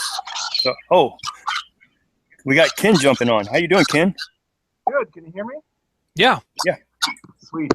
So I was going to just bring up the parasite cleanse thing really quick here. So my wife and I and others have used it's called diatomaceous earth. It's it's like a sandy, I think it actually might be sand. I'm not entirely sure, but let's just say it was successful for a lot of us. So yeah, we won't go into all the graphic details about it, but no, we definitely shouldn't do that. But yeah, that's the thing. It works. It's just kind of a sandy thing. There's no chemicals needed, so it's good stuff. Yeah, for sure. We got a little bit of feedback there. You might want to hit mute or something. Yeah, Sheila gets that stuff too, and I've taken it a few times. It's very, very fine, like clay, mud, dirt, whatever you want to call it, and you typically will shake it up inside of water and drink it. I mean, it tastes like mud. But apparently, what the stuff does when it gets in there is it literally just shreds these creatures. So yeah, I mean it's potent stuff, and there's no pork, anything in it that you should be worried about. So definitely a good alternative. Yeah, and can you guys hear me all right? Mm-hmm. Yeah. So the other thing is I don't know if you guys have seen much of Paul Neeson, Mm-hmm. but he has kind of this thing about there's like the biblical kosher and then the rabbinical. Well, no, the common sense kosher, which is kind of like where he says he doesn't need anything because he lives in New York. He doesn't need anything from like any fish from the sea in New York because it's not probably not the best idea down there. So the fish, what the fish are swimming in, but just like the kind of thing where you just basically stay away from chemicals, try to keep everything organic as much as possible. Because like even my wife is able to. She's able to eat ancient grain wheat, but she's not able to eat modern grain wheat. So if she has modern grain, it's almost like poison to her. So yeah, because of the gluten, right? Yeah. Whereas the ancient grain, we haven't had a problem at all. It's been really crazy. So yeah, good stuff. Yeah, Paul Neeson's got a lot of people who are interested. I gotta hit mute there again, buddy. There's some kind of feedback there, but yeah, Paul Neeson's got a lot of really good teaching from what I understand. I've met him a few times at conferences and stuff like that and sat in on some of his teachings. I'm not familiar with all of his work, but what I did see, he's got some really good stuff specifically related to health and healthy eating through Torah. One other quick question before I go. You're about the conference that's coming up in July. There's a because Lex is going to be there, and I wanted to know how. Like I've kind of asked around a little bit in the Facebook group, but how do you guys differ on the views about like heaven and hell and what happens when you die and that kind of stuff? And if you do, I know that Steve does because I've seen them discuss it on your Facebook page before. But is that something that you guys would be willing to do like a debate with, or maybe just like a roundtable discussion or something like that? Yeah. Whoops, sorry. Just stopped something here. It's not something that I am as well studied on it as Steve is. I right now come from Steve's position on it. I lean more that way, but I have interviewed Lex on my show before. I have his book. I'm familiar with his argument, and I will say he makes an extremely compelling case. I'm not completely sold on it. You know, it may take more study on my part for me to land on a more solid position. It's just not something I've had a whole lot of time to do. But, you know, I'd certainly be open to doing a roundtable on it, although I probably wouldn't say a whole lot. I might be a yeah, but guy who said, well, yeah, but what about this? Yeah, but what about that? Steve, I think, has probably the best counter argument there. And, you know, what would be interesting is because the last time we had the conference down there in Beaumont, it was just Zach Bauer and I, and we ended the conference with a flat earth debate. I don't know if you saw the debate that Zach Bauer and I did, but he and I debated on that. So maybe, you know, shout out to Philip and Jenna if they're listening, maybe it might be interesting to pair up Steve and Lex for a debate. And, you know, Zach and I can kind of take the audience and, you know, kick back and watch them slug it out. But I'd be interested in seeing that, you know, because I know they would be very cordial brothers, you know, and do a good job. I don't think I'd ever see Steve Matria get upset or mad. Yeah, it's hard for me to imagine him losing it. So Philip and Jenna are in the chat room, and I know you just heard that, so that's a good idea. Let's get Steve and Lex paired off, man. I think that would be. I would enjoy the debate. I'd like to see it. Can you have any more questions or Rob? Nope, that's it. Shabbat shalom, guys. Thanks. All right. Shabbat shalom. Shabbat shalom. Thanks for calling in. We should probably jump into judges here before we lose too much time. And I got one question, though, okay, and I brought it up just before Ken came on. Man, I really like how you laid that out. What stuck out at me? Hebrews 8. Yeah, it was Hebrews 8. I understand it, and I agree with it. Though a lot of people who are coming into Torah who go to the Facebook page, which is growing by leaps and bounds, my friend, and a lot of great questions, a lot of good discussions there. But for somebody who's just coming in to reading the scriptures and finding out their identity, when you go in, how important is it for you to have, and you've talked about this several times, different translations? The Strong's Concordance, maybe you can give a brief synopsis of how you do it, because I like how you bring out, you've got to know what it's saying and going back to the original language. Yeah, for sure. Hebrews 8, that's one of those go-to scriptures that people will like to jump to say, what we're doing tonight is an abomination. It's spitting on the cause of Christ, or, you know, spitting on the cross of Christ, or whatever. You know, you come up with all this nonsense. And they'll usually point to like Hebrews 8:13. Well, I mean, let's go back to I'm using Bible.cc right here, Bible.cc. Click on this tab right here to find the book of Hebrews. Click on Hebrews chapter 8, and it takes you right to verse 1. So looking at various translations, King James is my default. Now, of the things which we have spoken, this is the sum. In other words, he's giving a summary statement right here. He's saying, to summarize what I have just said, well, if the chapter begins with a statement like that, it begs the question, well, what is he summarizing?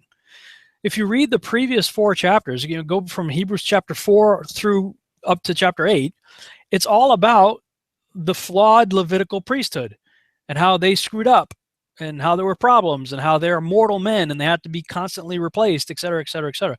And how the flawed Levitical priesthood is replaced by the better priesthood of Yeshua in the order of Melchizedek.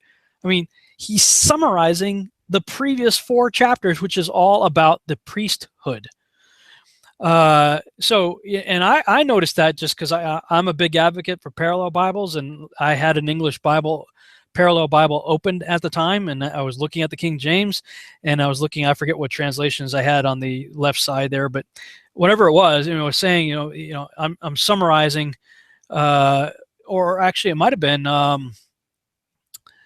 I don't remember which ones, but if you just look at some of the other translations, NIV, now the main point of what we are saying is, okay, main point of what they are saying, what was he saying? Here is the main point, is New Living, English Standard Version. Now the point in what we are saying is this, so same thing, the point we are saying is this, over and over and over again. You're saying the main point of what I've been saying, or King James says the sum of what I've been saying is this. So you got to realize what he's been saying first. That's where the value of the parallel translations comes in my opinion.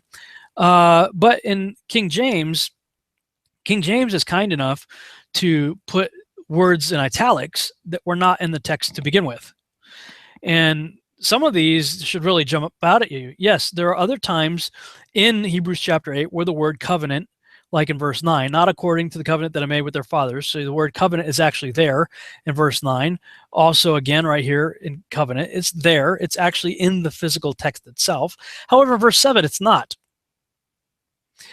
This is italicized because it was inserted by the translators. Now, what caught my attention as I was sort of new to all this and coming into it myself was looking at this. First thing I see is it's italicized. So I'm going, okay, well, why did the translators choose the word covenant, to insert there? And it's like, if you leave it out, if the word's not there in Greek.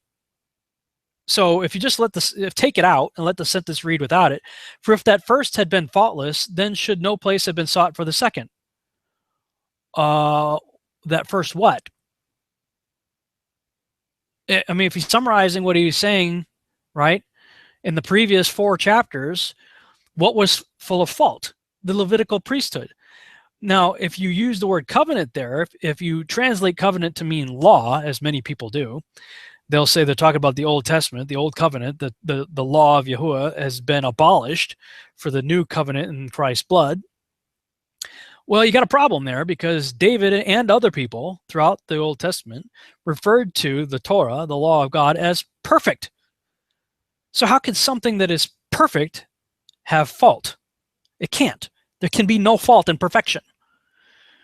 So either you got to throw out the words of David and the prophets, and Moses included, who refer to the law of God as life-giving, perfect, the life-giving, perfect law of God. You have to throw all of that out if all of a sudden we find fault in the law. No, the previous 4 chapters talked about the faulty priesthood. So if you're going to insert a word here, it makes sense in the context of the sum of what he has been saying to insert the word priesthood here. For if that first priesthood had been faultless, then should no place have been sought for the second, which is the Melchizedek priesthood. And the proof, again, to me anyway, that this is not talking about the covenant as in a law is in verse 9. Again, you got a choice. Either leave, you got 3 choices. Don't put anything there at all. Just leave the sentence without it, which I think still makes sense. Insert the word covenant as the King James translators and other English translators did, or insert the word priesthood there. Those are your 3 choices, basically. If you use the word covenant here, then this sentence right here in verse 8 makes no sense at all. For finding fault, remember there's a problem with something faultless right here. If it had been faultless, but it wasn't faultless, means it had fault. For finding fault with them, not it. If the word was covenant, as verse 7 seems to indicate here, for if that first covenant had been faultless, this would make no sense at all. It should be it. For finding fault with it doesn't say that, though. It says finding fault with them. The reason the word them is there because this is the sum of what he's been talking about, should be priesthood. For finding fault with them, the priesthood, not it, the covenant. He says, I'm going to make a new covenant with the house of Israel, right? And he's quoting Jeremiah right here. And then he says, for this is the covenant that he makes with the house of Israel in those days. I will put my law. A lot of people will translate covenant as law. They'll use this word right here to say that the law has been done away with. And yet verse 10 says he's putting his law into their mind and writing it on their hearts. See, I hear a lot, Rob, that, they interchange the covenant with the law. That with the new covenant, there's a new law. Yeah, the word is interchangeable in the minds of the people who are trying to refute what we're doing here. Right. Because they'll skip to verse 13 and say that the covenant or the law has waxed old and it has vanished away. But again, in verse 13, it's italicized, meaning it was inserted. And in many translations, in verse 13, the word new is capitalized. And I'm trying to, like Aramaic Bible has it new. Some of these other ones don't. I was trying to find why that was the case. And if I remember right, it was because in the Greek, it was capitalized. New. Right here. Capitalized. And so if you go back here and you look at, some of these don't follow that, but the Aramaic one was consistent. The Jubilee Bible was consistent with the Greek being capitalized right there. The Darby, interestingly enough, talk about a cult leader. Anyway, that's another story, but he actually retained the capital right there. New is because it's talking about the Melchizedek order. It's talking about the Melchizedek order right there. So, and that he saith a new, capitalized because it's talking about the priesthood. He hath made the first old. The first what? Priesthood. Remember the sum of what he's talking about? Old. Now that which decayeth and waxes old, i.e. the previous chapters talk about that mortal man, i.e. people of the tribes of Levi who are mortal men, grow old and die and have to always have new ones to replace them and vanish away. The old priesthood, of the Levitical priesthood, was vanishing away even at the time the book of Hebrews was written, is ready to vanish away. By 90 AD, the temple was destroyed. And all of that was abolished and done away with, and there was no more priesthood because there's no more temple, and there was no need of it because now our body became the temple, and we now have a new priesthood, capital N, in the order of Melchizedek. So if you're going to play, let's insert a word because we feel like it, if you're going to play that game, then the inserted italicized words, a covenant right here, should be replaced with priesthood. And if you do that, it not only fits the sum of what the author of Hebrews, I believe was Paul, was saying, it not only fits that perfectly, but it also doesn't contradict verse 10. Verse 10 says, I'm going to take my law, my covenant, and write it on your heart and mind. And yet dispensational theologists and people who are against what we're doing right there would say verse 13 contradicts verse 10 and nullifies it by saying it's been abolished.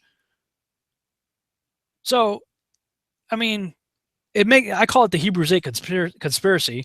And if people are interested in learning more of it, you can go to my website, robschannel.com, and in the Facebook notes section, click on Ephraim Awakening, and that takes you to this page right here.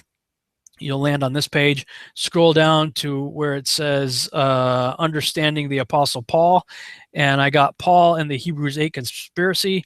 That'll take you to a note that goes into a lot more detail regarding what I just said. People can read it for themselves. I'll put the link in the chat room. The Ephraim Awakening is, we got the old Passion for Truth, Identity Crisis, this, and the teachings that you did down in Powderly, Kentucky, and you touched on a little bit at the Exposing Darkness conference. Mm-hmm. It's all about identity and who we are in Yeshua Messiah and what that means and what it looks like. And if you've not seen those videos, please go to Rob's YouTube channel and check them out. You won't regret it. I believe Zach Bauer touches on it. And again, this the conference that's coming up down there in Texas, you got a group of guys who absolutely love Yahweh and take the scriptures, read it slowly, are in prayer, and identity is everything. And interchanging covenant with law is crazy. It's absolutely crazy. Well, I mean, the word is applicable when it's actually in the text, I think. Right. But when you're inserting it as an italicized word, and you're basing an entire doctrine on a phantom word, a non-existent word that was inserted by English translators who are clearly coming to the text with personal bias. Sorry, King James only people. I know you think it's, purified 7 times, absolutely perfect, blah, blah, blah. Sorry. They came to the text with preconceived biases. They were also imposed upon them by King James, who wanted to ensure that certain things were in there that retained the, the secession, the importance or whatever of kings being appointed by God and whatnot. I mean, he wanted certain things for geopolitical reasons in there. There was already an English translation for the common people in the Geneva Bible. So, I mean, the King James Bible, as wonderful as it is, I use it myself and have since I was 7 years old. It's not the perfect thing that the King James. My issue is not with the King James; it's with the King James only people, who base every word on 17th century English, written by translators who had bias not only imposed upon them by a king, but also by theological biases that they came to the text with to begin with, such as dispensation theology, which again, of course, didn't show up till later with Darby. There's still this Marcionian mindset that it carried forward from the time of Marcion through the Catholic Church and the Reformation, et cetera, up to this time. So, due to their own personal biases, they insert the word covenant here when the entire sum of the whole conversation is about the priesthood. And if you put priesthood there instead of covenant, it makes way more sense and doesn't nullify verse 10. So Matthew 28:20 rings true, teaching them to observe all things I have commanded you. And lo, I am with you always, even to the end of the age. He starts out teaching them to observe all things. So he does not teach anything different than what his Father taught. Amen. Ever. Yeah. And that's the problem we've talked about in previous shows also, is that this Jesus Christ, who was a Torah violating, blonde hair, blue eyed, dude did away with the Torah. That's a counterfeit.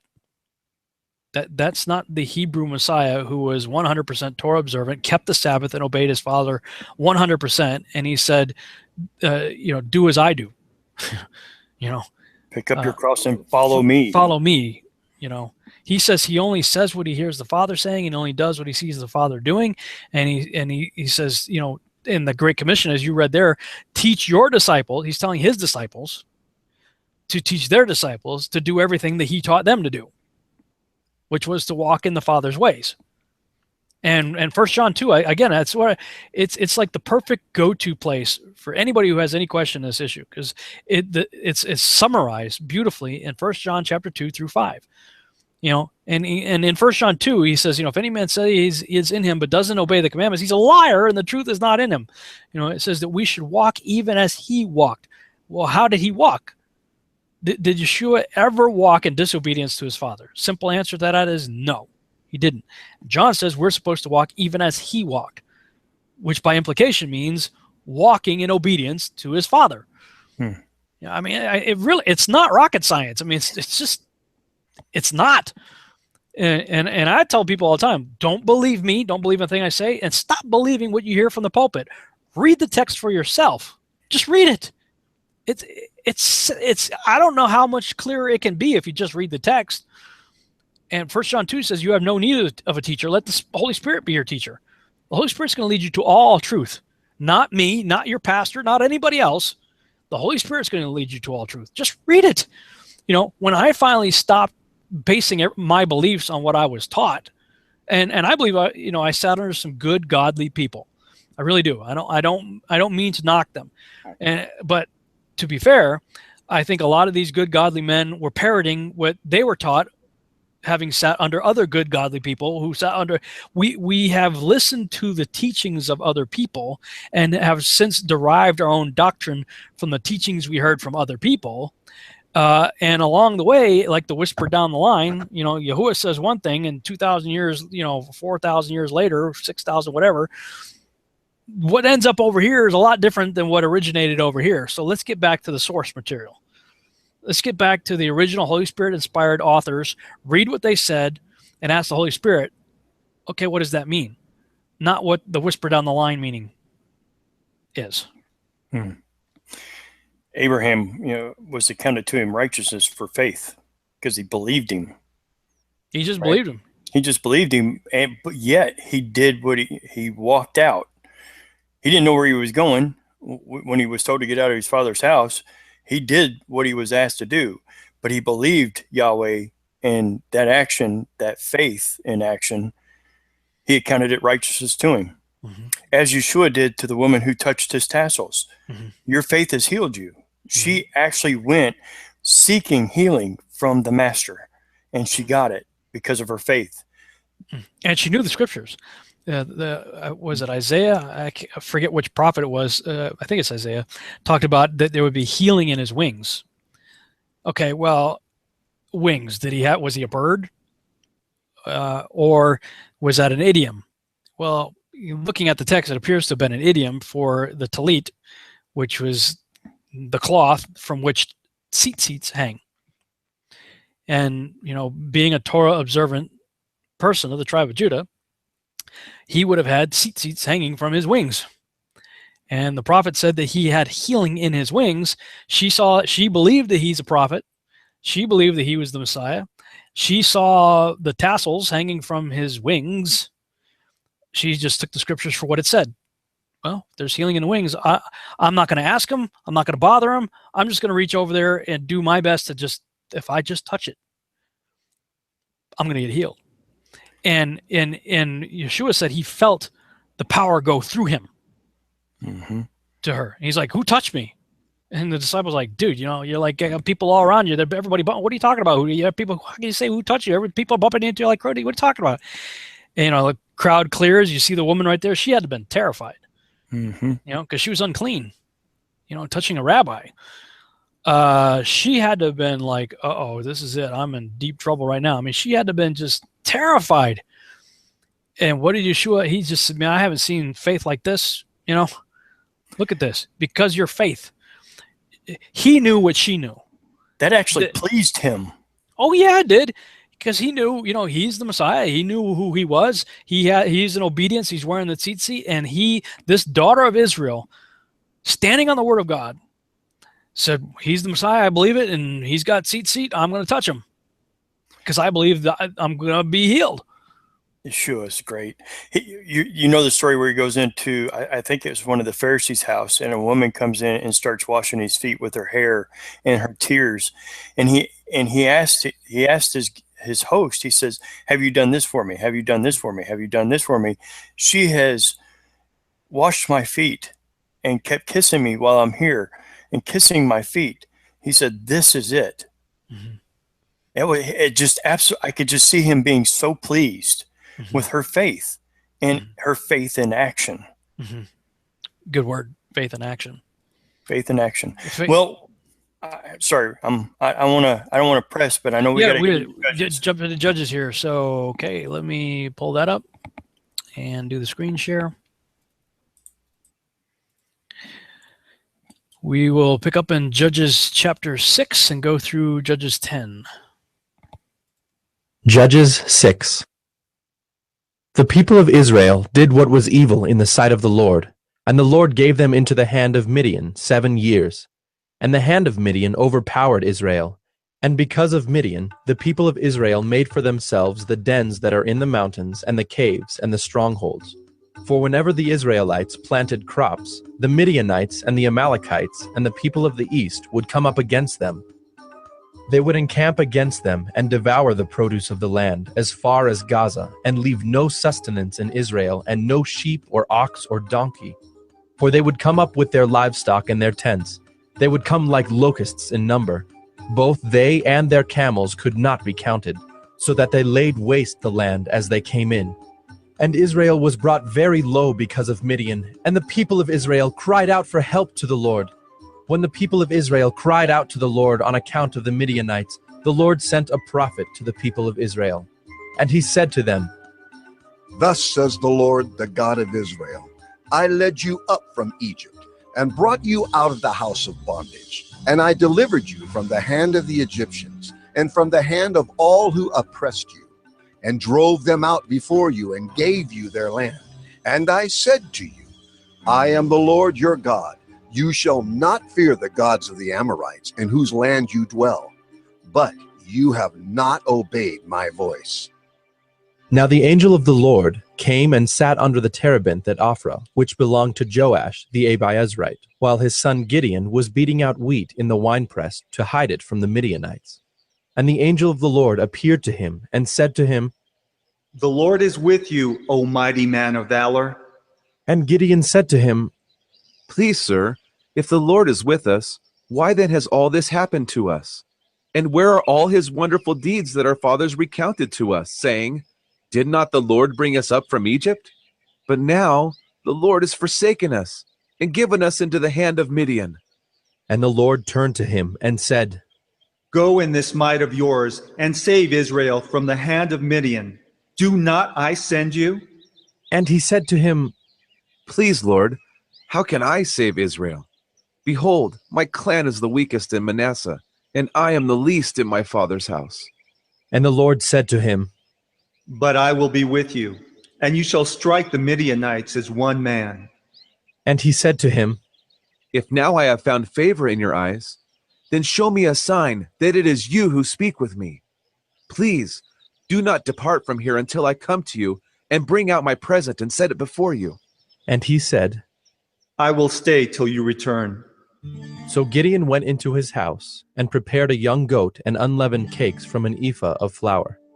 The meat he put in a basket, and the broth he put in a pot, and brought them to him under the terebinth and presented them. And the angel of God said to him, Take the meat and the unleavened cakes and put them on this rock and pour the broth over them. And he did so. Then the angel of the Lord reached out the tip of the staff that was in his hand and touched the meat and the unleavened cakes. And fire sprang up from the rock and consumed the meat and the unleavened cakes. And the angel of the Lord vanished from his sight. Then Gideon perceived that he was the angel of the Lord. And Gideon said, Alas, O Lord God, for now I have seen the angel of the Lord face to face. But the Lord said to him, Peace be to you. Do not fear, you shall not die. Then Gideon built an altar there to the Lord and called it, The Lord is Peace. To this day it still stands at Ophrah, which belongs to the Abiezrites. That night the Lord said to him, Take your father's bull and the second bull 7 years old, and pull down the altar of Baal that your father has, and cut down the Asherah that is beside it, and build an altar to the Lord your God on the top of the stronghold here, with stones laid in due order.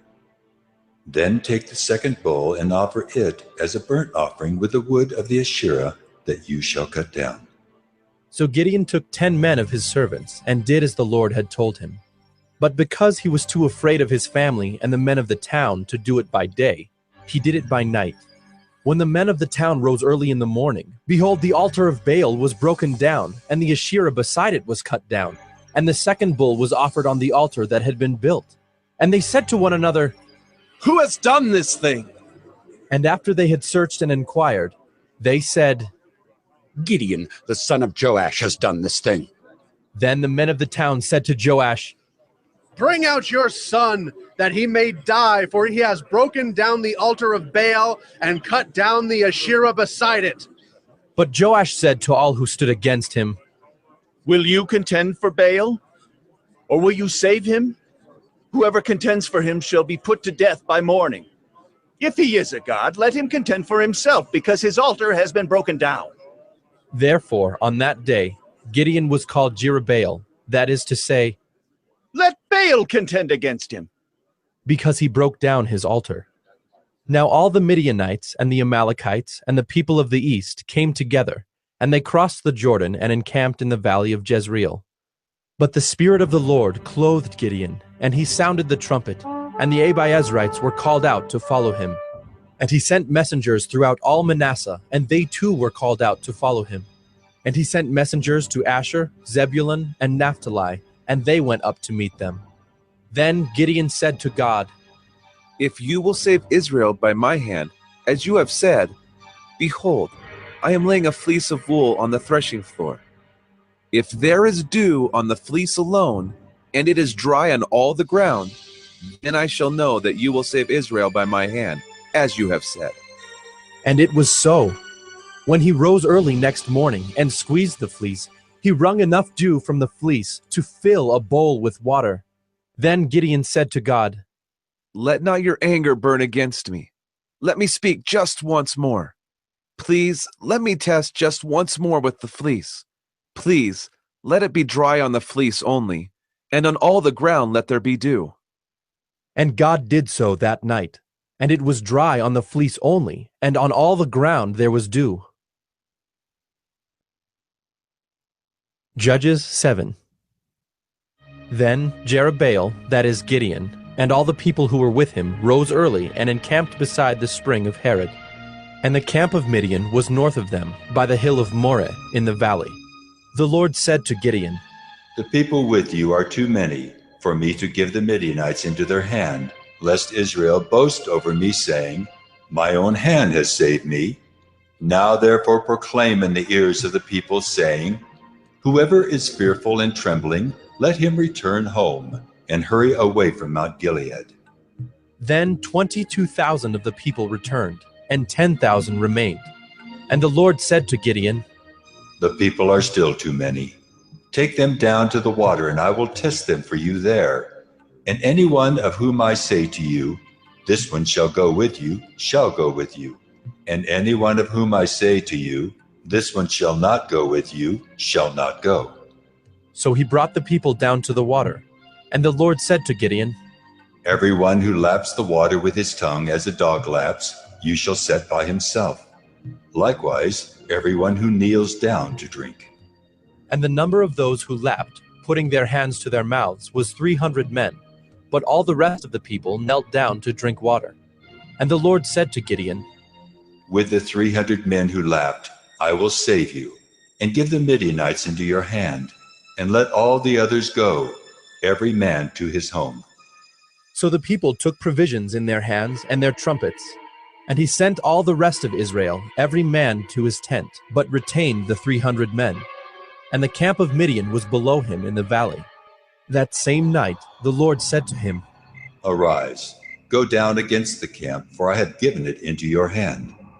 But if you are afraid to go down to the camp with Purah your servant, and you shall hear what they say. And afterward your hands shall be strengthened to go down against the camp. Then he went down with Purah his servant to the outposts of the armed men who were in the camp. And the Midianites and the Amalekites and all the people of the east lay along the valley like locusts in abundance, and their camels were without number as the sand that is on the seashore in abundance. When Gideon came, behold, a man was telling a dream to his comrade, and he said, Behold, I dreamed a dream, and behold, a cake of barley bread tumbled into the camp of Midian, and came to the tent and struck it so that it fell, and turned it upside down, so that the tent lay flat. And his comrade answered, This is no other than the sword of Gideon, the son of Joash, a man of Israel. God has given into his hand Midian and all the camp. As soon as Gideon heard the telling of the dream and its interpretation, he worshipped, and he returned to the camp of Israel and said, Arise, for the Lord has given the host of Midian into your hand.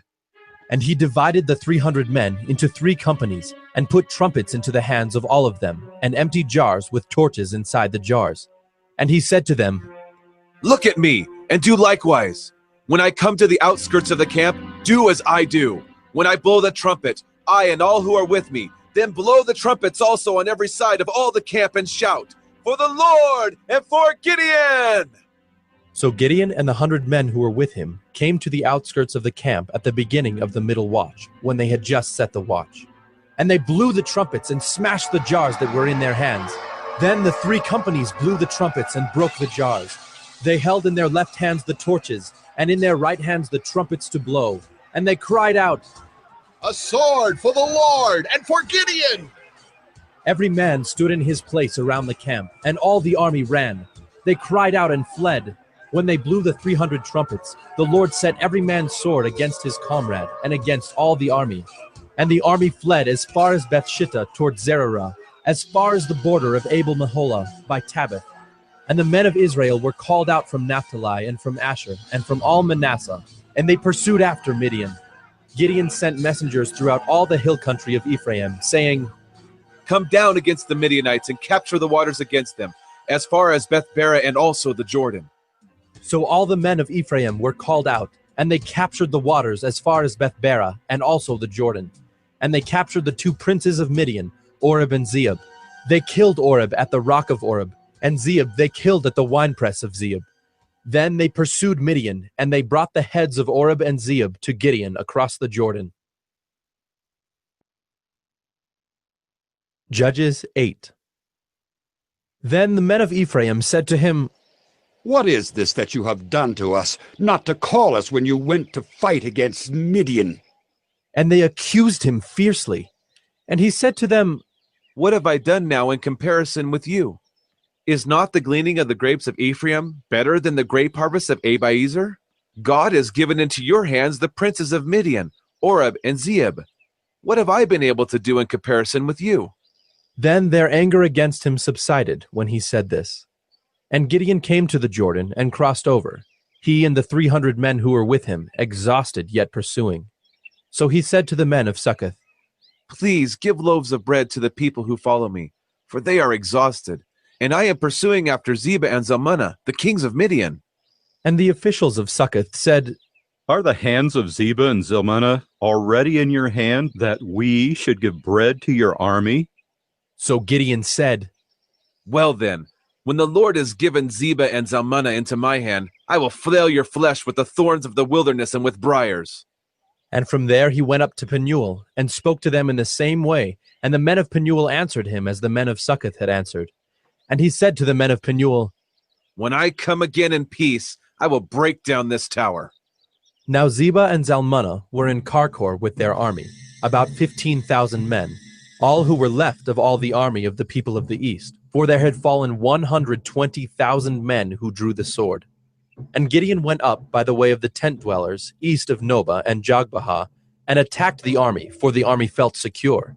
And Skiba and Zalmunna fled, and he pursued them and captured the 2 kings of Midian, Skiba and Zalmunna. And he threw all the army into a panic. Then Gideon the son of Joash returned from the battle by the ascent of Heres, and he captured a young man of Succoth and questioned him. And he wrote down for him the officials and elders of Succoth, 77 men. And he came to the men of Succoth and said, Behold, Skiba and Zalmunna, about whom you taunted me, saying, Are the hands of Skiba and Zalmunna already in your hand, that we should give bread to your men who are exhausted? And he took the elders of the city, and he took thorns of the wilderness and briars, and with them taught the men of Succoth a lesson. And he broke down the tower of Penuel and killed the men of the city. Then he said to Skiba and Zalmunna, Where are the men whom you killed at Tabor? They answered, As you are, so were they. Every one of them resembled the son of a king. And he said, They were my brothers, the sons of my mother. As the Lord lives, if you had saved them alive, I would not kill you. So he said to Jether, his firstborn, Rise and kill them. But the young man did not draw his sword, for he was afraid because he was still a young man. Then Skiba and Zalmunna said, Rise yourself and fall upon us, for as the man is, so is his strength. And Gideon arose and killed Skiba and Zalmunna, and he took the crescent ornaments that were on the necks of their camels. Then the men of Israel said to Gideon, Rule over us, you and your son and your grandson also, for you have saved us from the hand of Midian. Gideon said to them, I will not rule over you, and my son will not rule over you. The Lord will rule over you. And Gideon said to them, Let me make a request of you. Every one of you give me the earrings from his spoil. For they had golden earrings, because they were Ishmaelites. And they answered, We will willingly give them. And they spread a cloak, and every man threw in it the earrings of his spoil. And the weight of the golden earrings that he requested was 1,700 shekels of gold, besides the crescent ornaments and the pendants and the purple garments worn by the kings of Midian, and besides the collars that were around the necks of their camels. And Gideon made an ephod of it and put it in his city, in Ophrah. And all Israel whored after it there, and it became a snare to Gideon and to his family. So Midian was subdued before the people of Israel, and they raised their heads no more. And the land had rest 40 years in the days of Gideon. Jerubbaal, the son of Joash, went and lived in his own house. Now Gideon had 70 sons, his own offspring, for he had many wives. And his concubine, who was in Shechem, also bore him a son, and he called his name Abimelech. And Gideon, the son of Joash, died in a good old age, and was buried in the tomb of Joash his father, at Ophrah of the Abiezrites. As soon as Gideon died, the people of Israel turned again and whored after the Baals and made Baal Berith their god. And the people of Israel did not remember the Lord their God, who had delivered them from the hand of all their enemies on every side. And they did not show steadfast love to the family of Jerubbaal, that is Gideon, in return for all the good that he had done to Israel. Judges 9. Now Abimelech, the son of Jerubbaal, went to Shechem to his mother's relatives, and said to them and to the whole clan of his mother's family, Say in the ears of all the leaders of Shechem, which is better for you, that all 70 of the sons of Jerubbaal rule over you, or that one rule over you? Remember also that I am your bone and your flesh. And his mother's relatives spoke all these words on his behalf in the ears of all the leaders of Shechem, and their hearts inclined to follow Abimelech, for they said, He is our brother.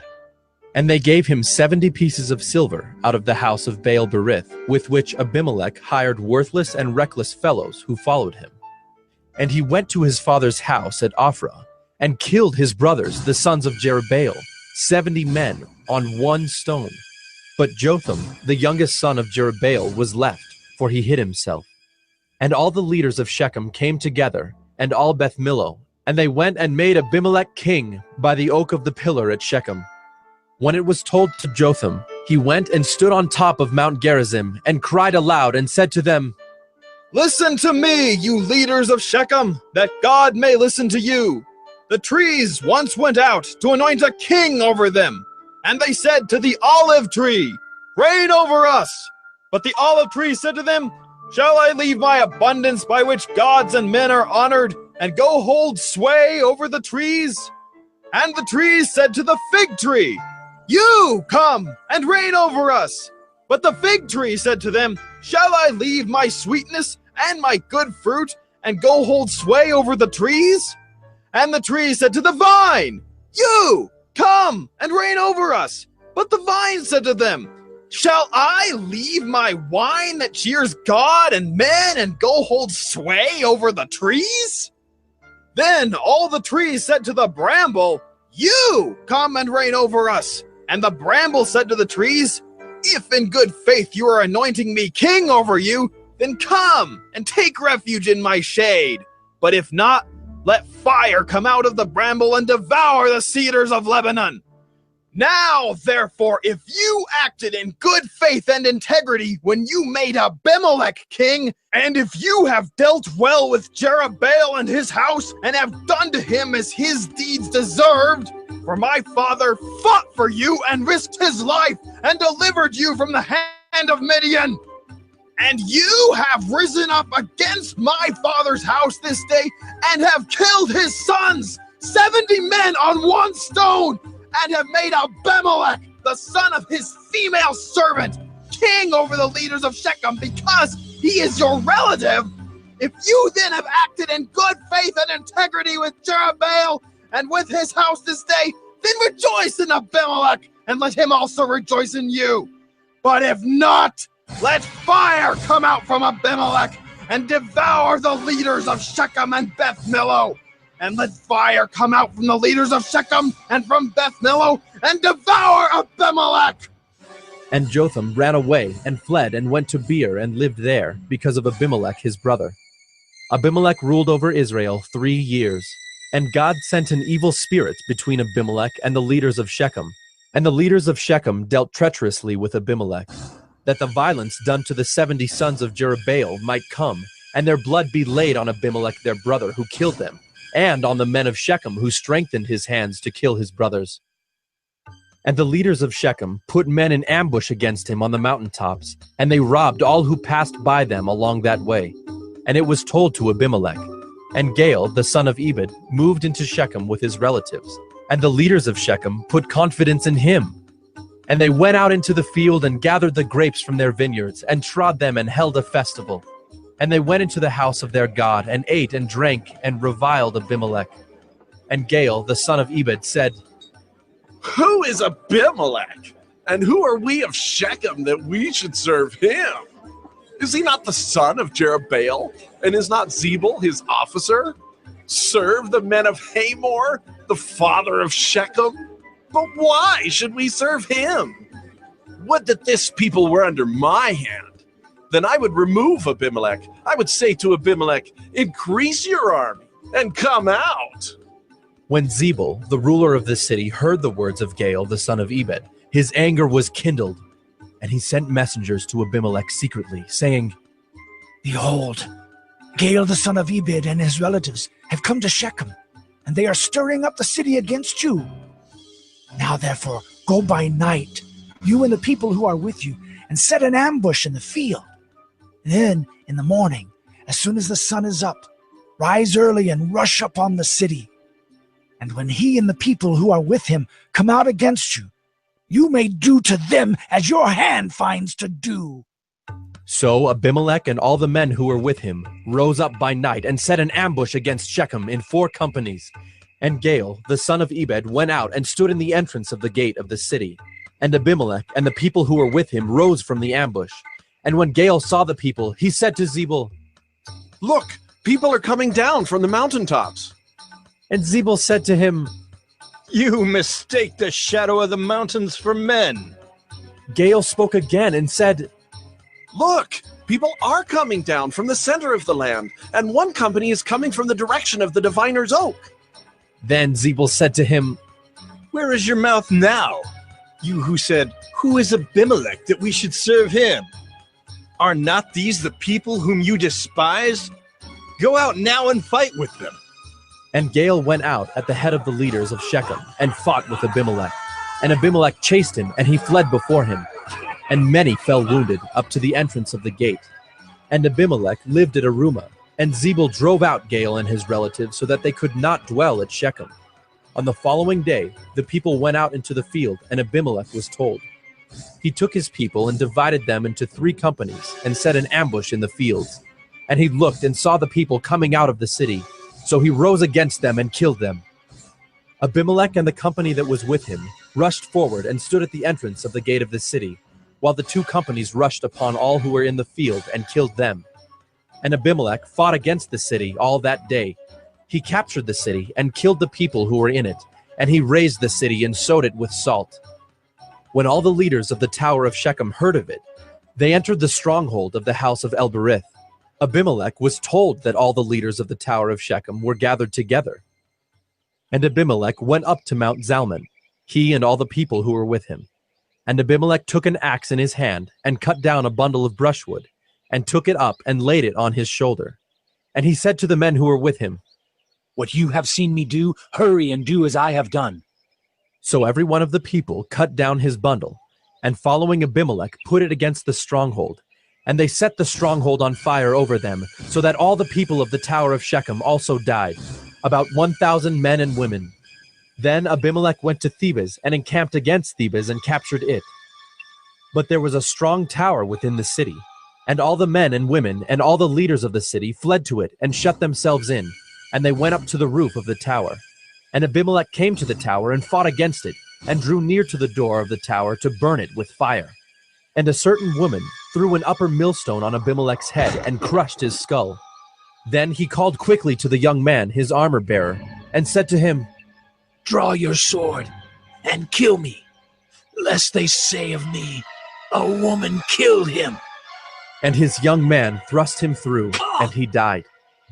And when the men of Israel saw that Abimelech was dead, everyone departed to his home. Thus God returned the evil of Abimelech, which he committed against his father in killing his 70 brothers. And God also made all the evil of the men of Shechem return on their heads, and upon them came the curse of Jotham, the son of Jerubbaal. Judges 10. After Abimelech, there arose to save Israel Tola, the son of Puah, son of Dodo, a man of Issachar, and he lived at Shamer in the hill country of Ephraim. And he judged Israel 23 years. Then he died and was buried at Shamer. After him arose Jair the Gileadite, who judged Israel 22 years. And he had 30 sons who rode on 30 donkeys, and they had 30 cities called Havoth Jair to this day, which are in the land of Gilead. And Jair died and was buried in Canaan. The people of Israel again did what was evil in the sight of the Lord, and served the Baals and the Ashtaroth, the gods of Syria, the gods of Sidon, the gods of Moab, the gods of the Ammonites, and the gods of the Philistines. And they forsook the Lord and did not serve him. So the anger of the Lord was kindled against Israel, and he sold them into the hand of the Philistines and into the hand of the Ammonites. And they crushed and oppressed the people of Israel that year. For 18 years they oppressed all the people of Israel who were beyond the Jordan in the land of the Amorites, which is in Gilead. And the Ammonites crossed the Jordan to fight also against Judah and against Benjamin and against the house of Ephraim, so that Israel was severely distressed. And the people of Israel cried out to the Lord, saying, We have sinned against you, because we have forsaken our God and have served the Baals. And the Lord said to the people of Israel, Did I not save you from the Egyptians and from the Amorites, from the Ammonites and from the Philistines, the Sidonians also, and the Amalekites? And the Maonites oppressed you, and you cried out to me, and I saved you out of their hand. Yet you have forsaken me and served other gods. Therefore I will save you no more. Go and cry out to the gods whom you have chosen. Let them save you in the time of your distress. And the people of Israel said to the Lord, We have sinned. Do to us whatever seems good to you. Only please deliver us this day. So they put away the foreign gods from among them and served the Lord, and he became impatient over the misery of Israel. Then the Ammonites were called to arms, and they encamped in Gilead. And the people of Israel came together, and they encamped at Mizpah. And the people, the leaders of Gilead, said one to another, Who is the man who will begin to fight against the Ammonites? He shall be head over all the inhabitants of Gilead.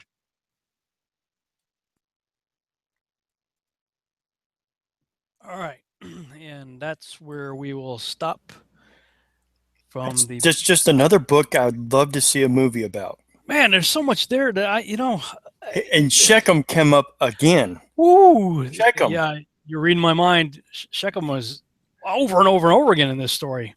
Wow. It's so many of these books I've read, over the years. I've been 40 years now in Christ.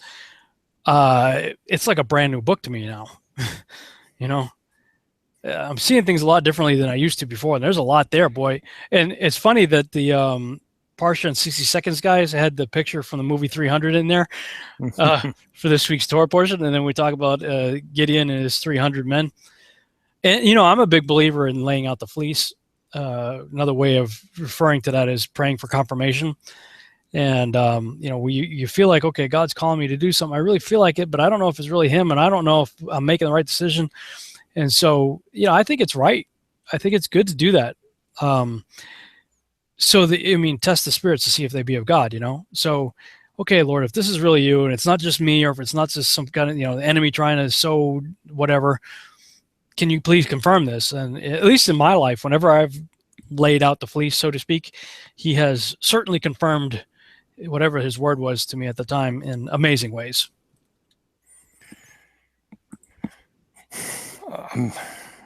Gideon, just another one of the heroes, but Shechem just kept coming up. And Judges is one of those books right before, Kings. And you see him going back and forth. And that's just like the Torah portion started out. We're now into Sabbath, but we're getting tossed to and fro from the battles of each day. And yet always he comes in and saves us. Oh, that's a good word.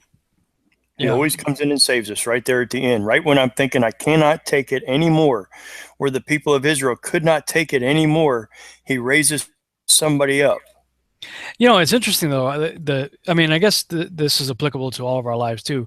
Whatever tragedy or thing comes into our life, and we're all like, "Okay, God, whatever you want, I'll do it. If you'll just get me out of this, God, I'll do that." It's not long after, okay, he raises up a judge who's a fireball, gets them all riled up and gets them on the right page, and Israel is walked with the Lord for 40 years or whatever. Then the dude dies, and they fall right back into this repeated cycle over and over and over again.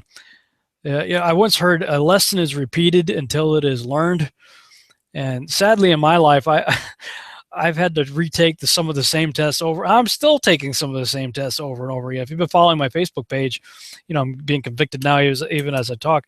The last few days, man, I'm just like, I'm just so with the people that are out there, blasting me for this, that, and the other thing. And somebody else reminded me, okay, who's forgiveness for, right? Forgiveness is for you, and the whole pray for your enemies thing, and because, I'm not hardwired to be passive, man. I mean, you hit me, I may turn the other cheek, but if you hit that one too, man, I'm grabbing a chair, a stick, something. I'm coming after you. It's just, that's the way I'm wired. And to just, I'm like, okay, I'm going to turn my cheek after it's been smacked about 12 times.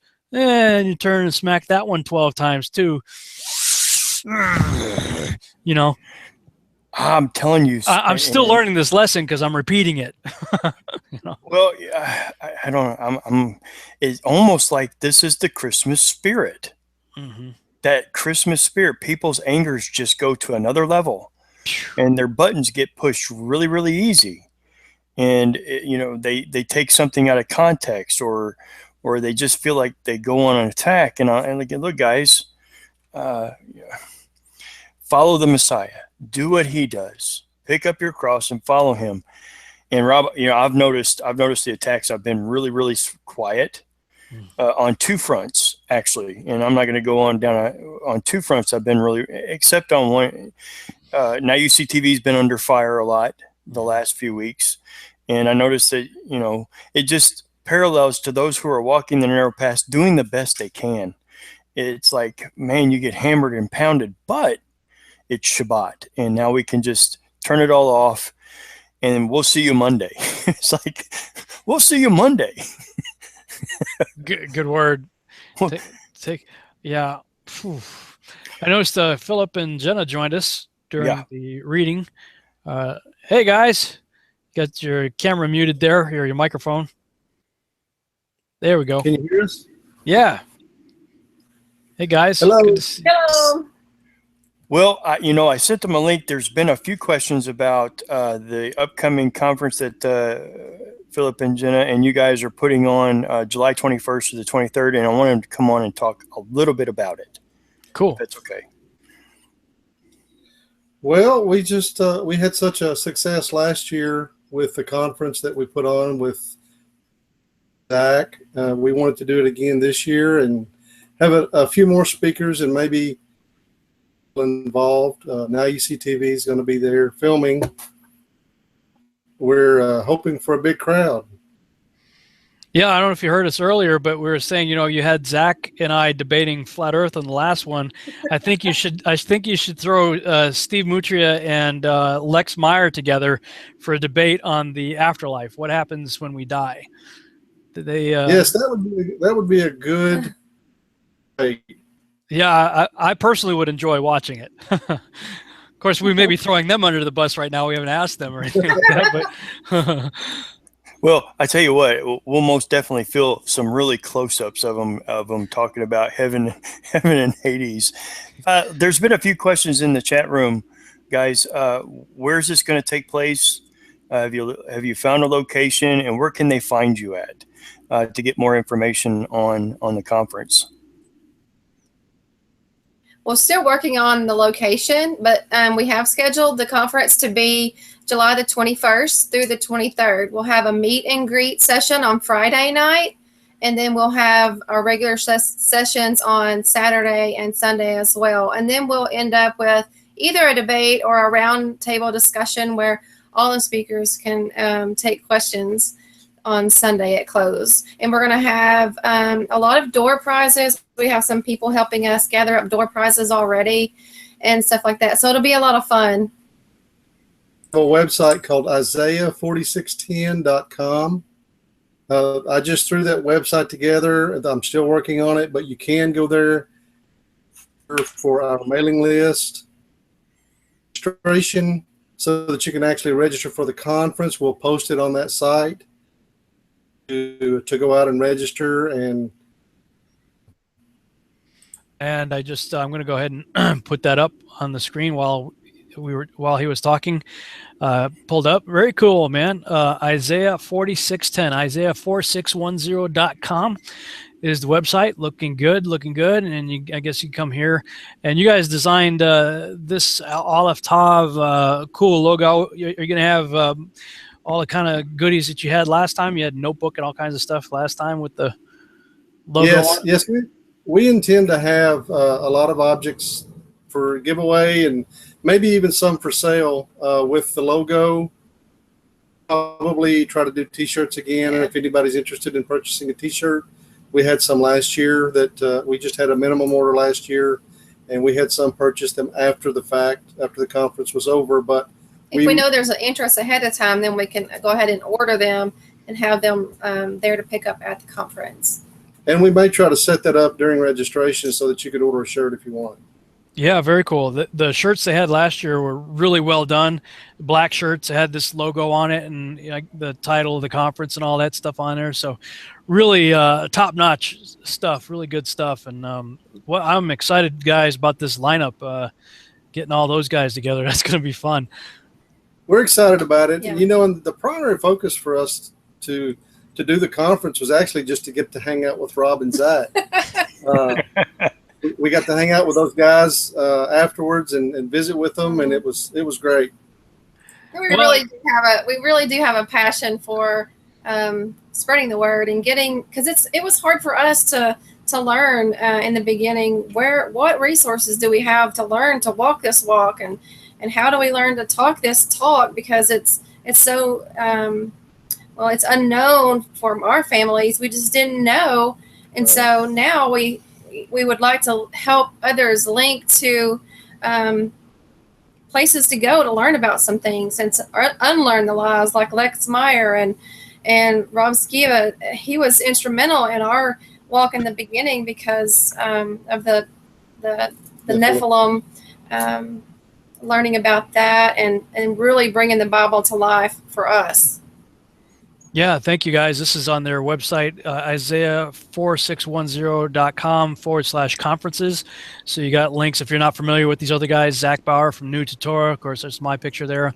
Lex Meyer from UnlearnTheLies.com and Steve Mutria from TorahFamily.org.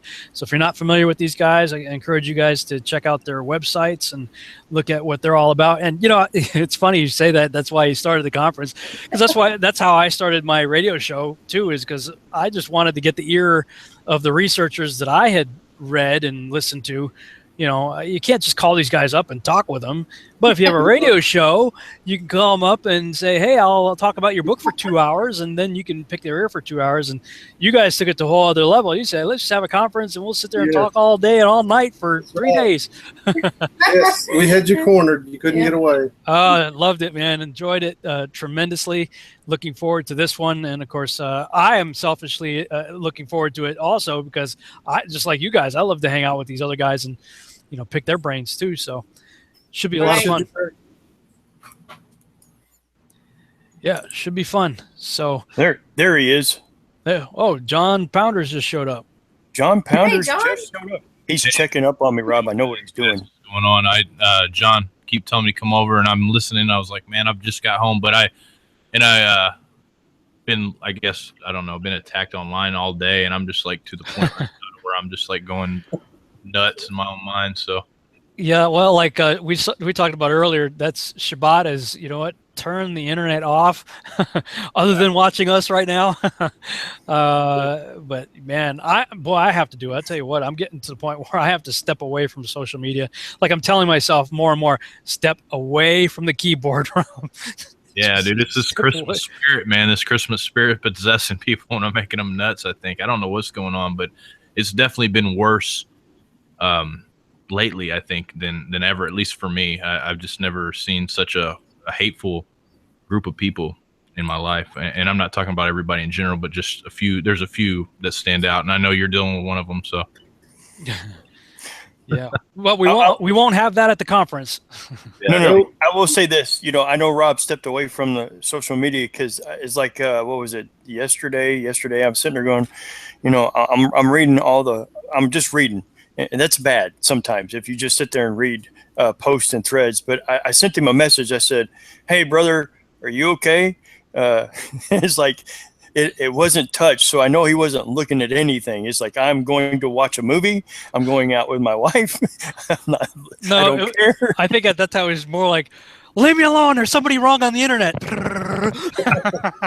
Oh man, I felt that I had to delete a bunch of my comments on your thread, Rob, because I was into it with this guy on there, and this is like the 10th time this week I've been into it with this guy, and I'm like, what am I doing engaging with this guy? This guy is clearly like just a wolf, or something's wrong with him. So I'm done. So I just. Well, it's kind of like what we were just saying a few minutes ago. A lesson is repeated until it's learned. So if we find ourselves, I'm talking to myself here, going round and round in the same circle again, there's probably something to be learned there. Not about that. Yeah.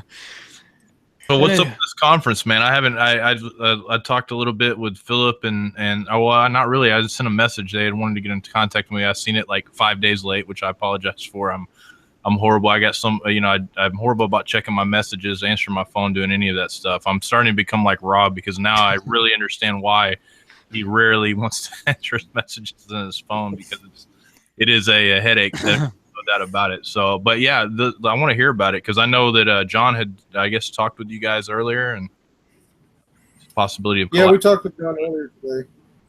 Yeah, you don't need to know anything, John. All right. Well, never mind then, I guess. Anyways, of course, it's going to be a conference.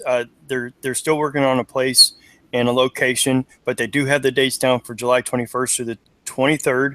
I know that they've asked and we're humbled and grateful that they've asked us to come down and film it and to be a part, getting down there and getting it out there to the rest of the people that can't show up. And I think it's an honor to be able to do that. And I know John Pounders is on board, because I'm like you guys. I like hanging out with Rob, and I love Steve, and I want to meet Lex, and I want to shake. I got to shake Zach's hand. It's not, I don't idolize the guy, but I really have, sunk my teeth into these people's research, and it's good to just converse and ask questions and hang out, and looking forward to meeting you guys. I mean, we've been friends for a long while, and back and forth, and finally get to meet you face to face. And man, this is going to be a lot of fun. Should be good. Should be good. Yeah, we're excited about it.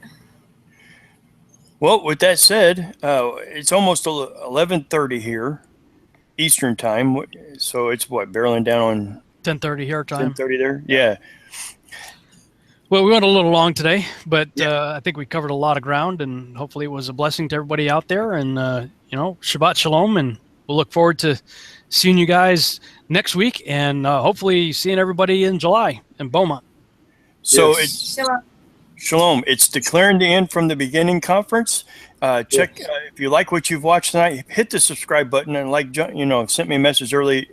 To get the message, hit that little bell. And if you go to Rob's channel, hit that little bell as well. Go to the Virtual House Church Facebook page. It's growing leaps and bounds. A lot of great discussions there. And with that said, I'm going to say Shabbat Shalom, everyone, and see you next week. Shabbat Shalom.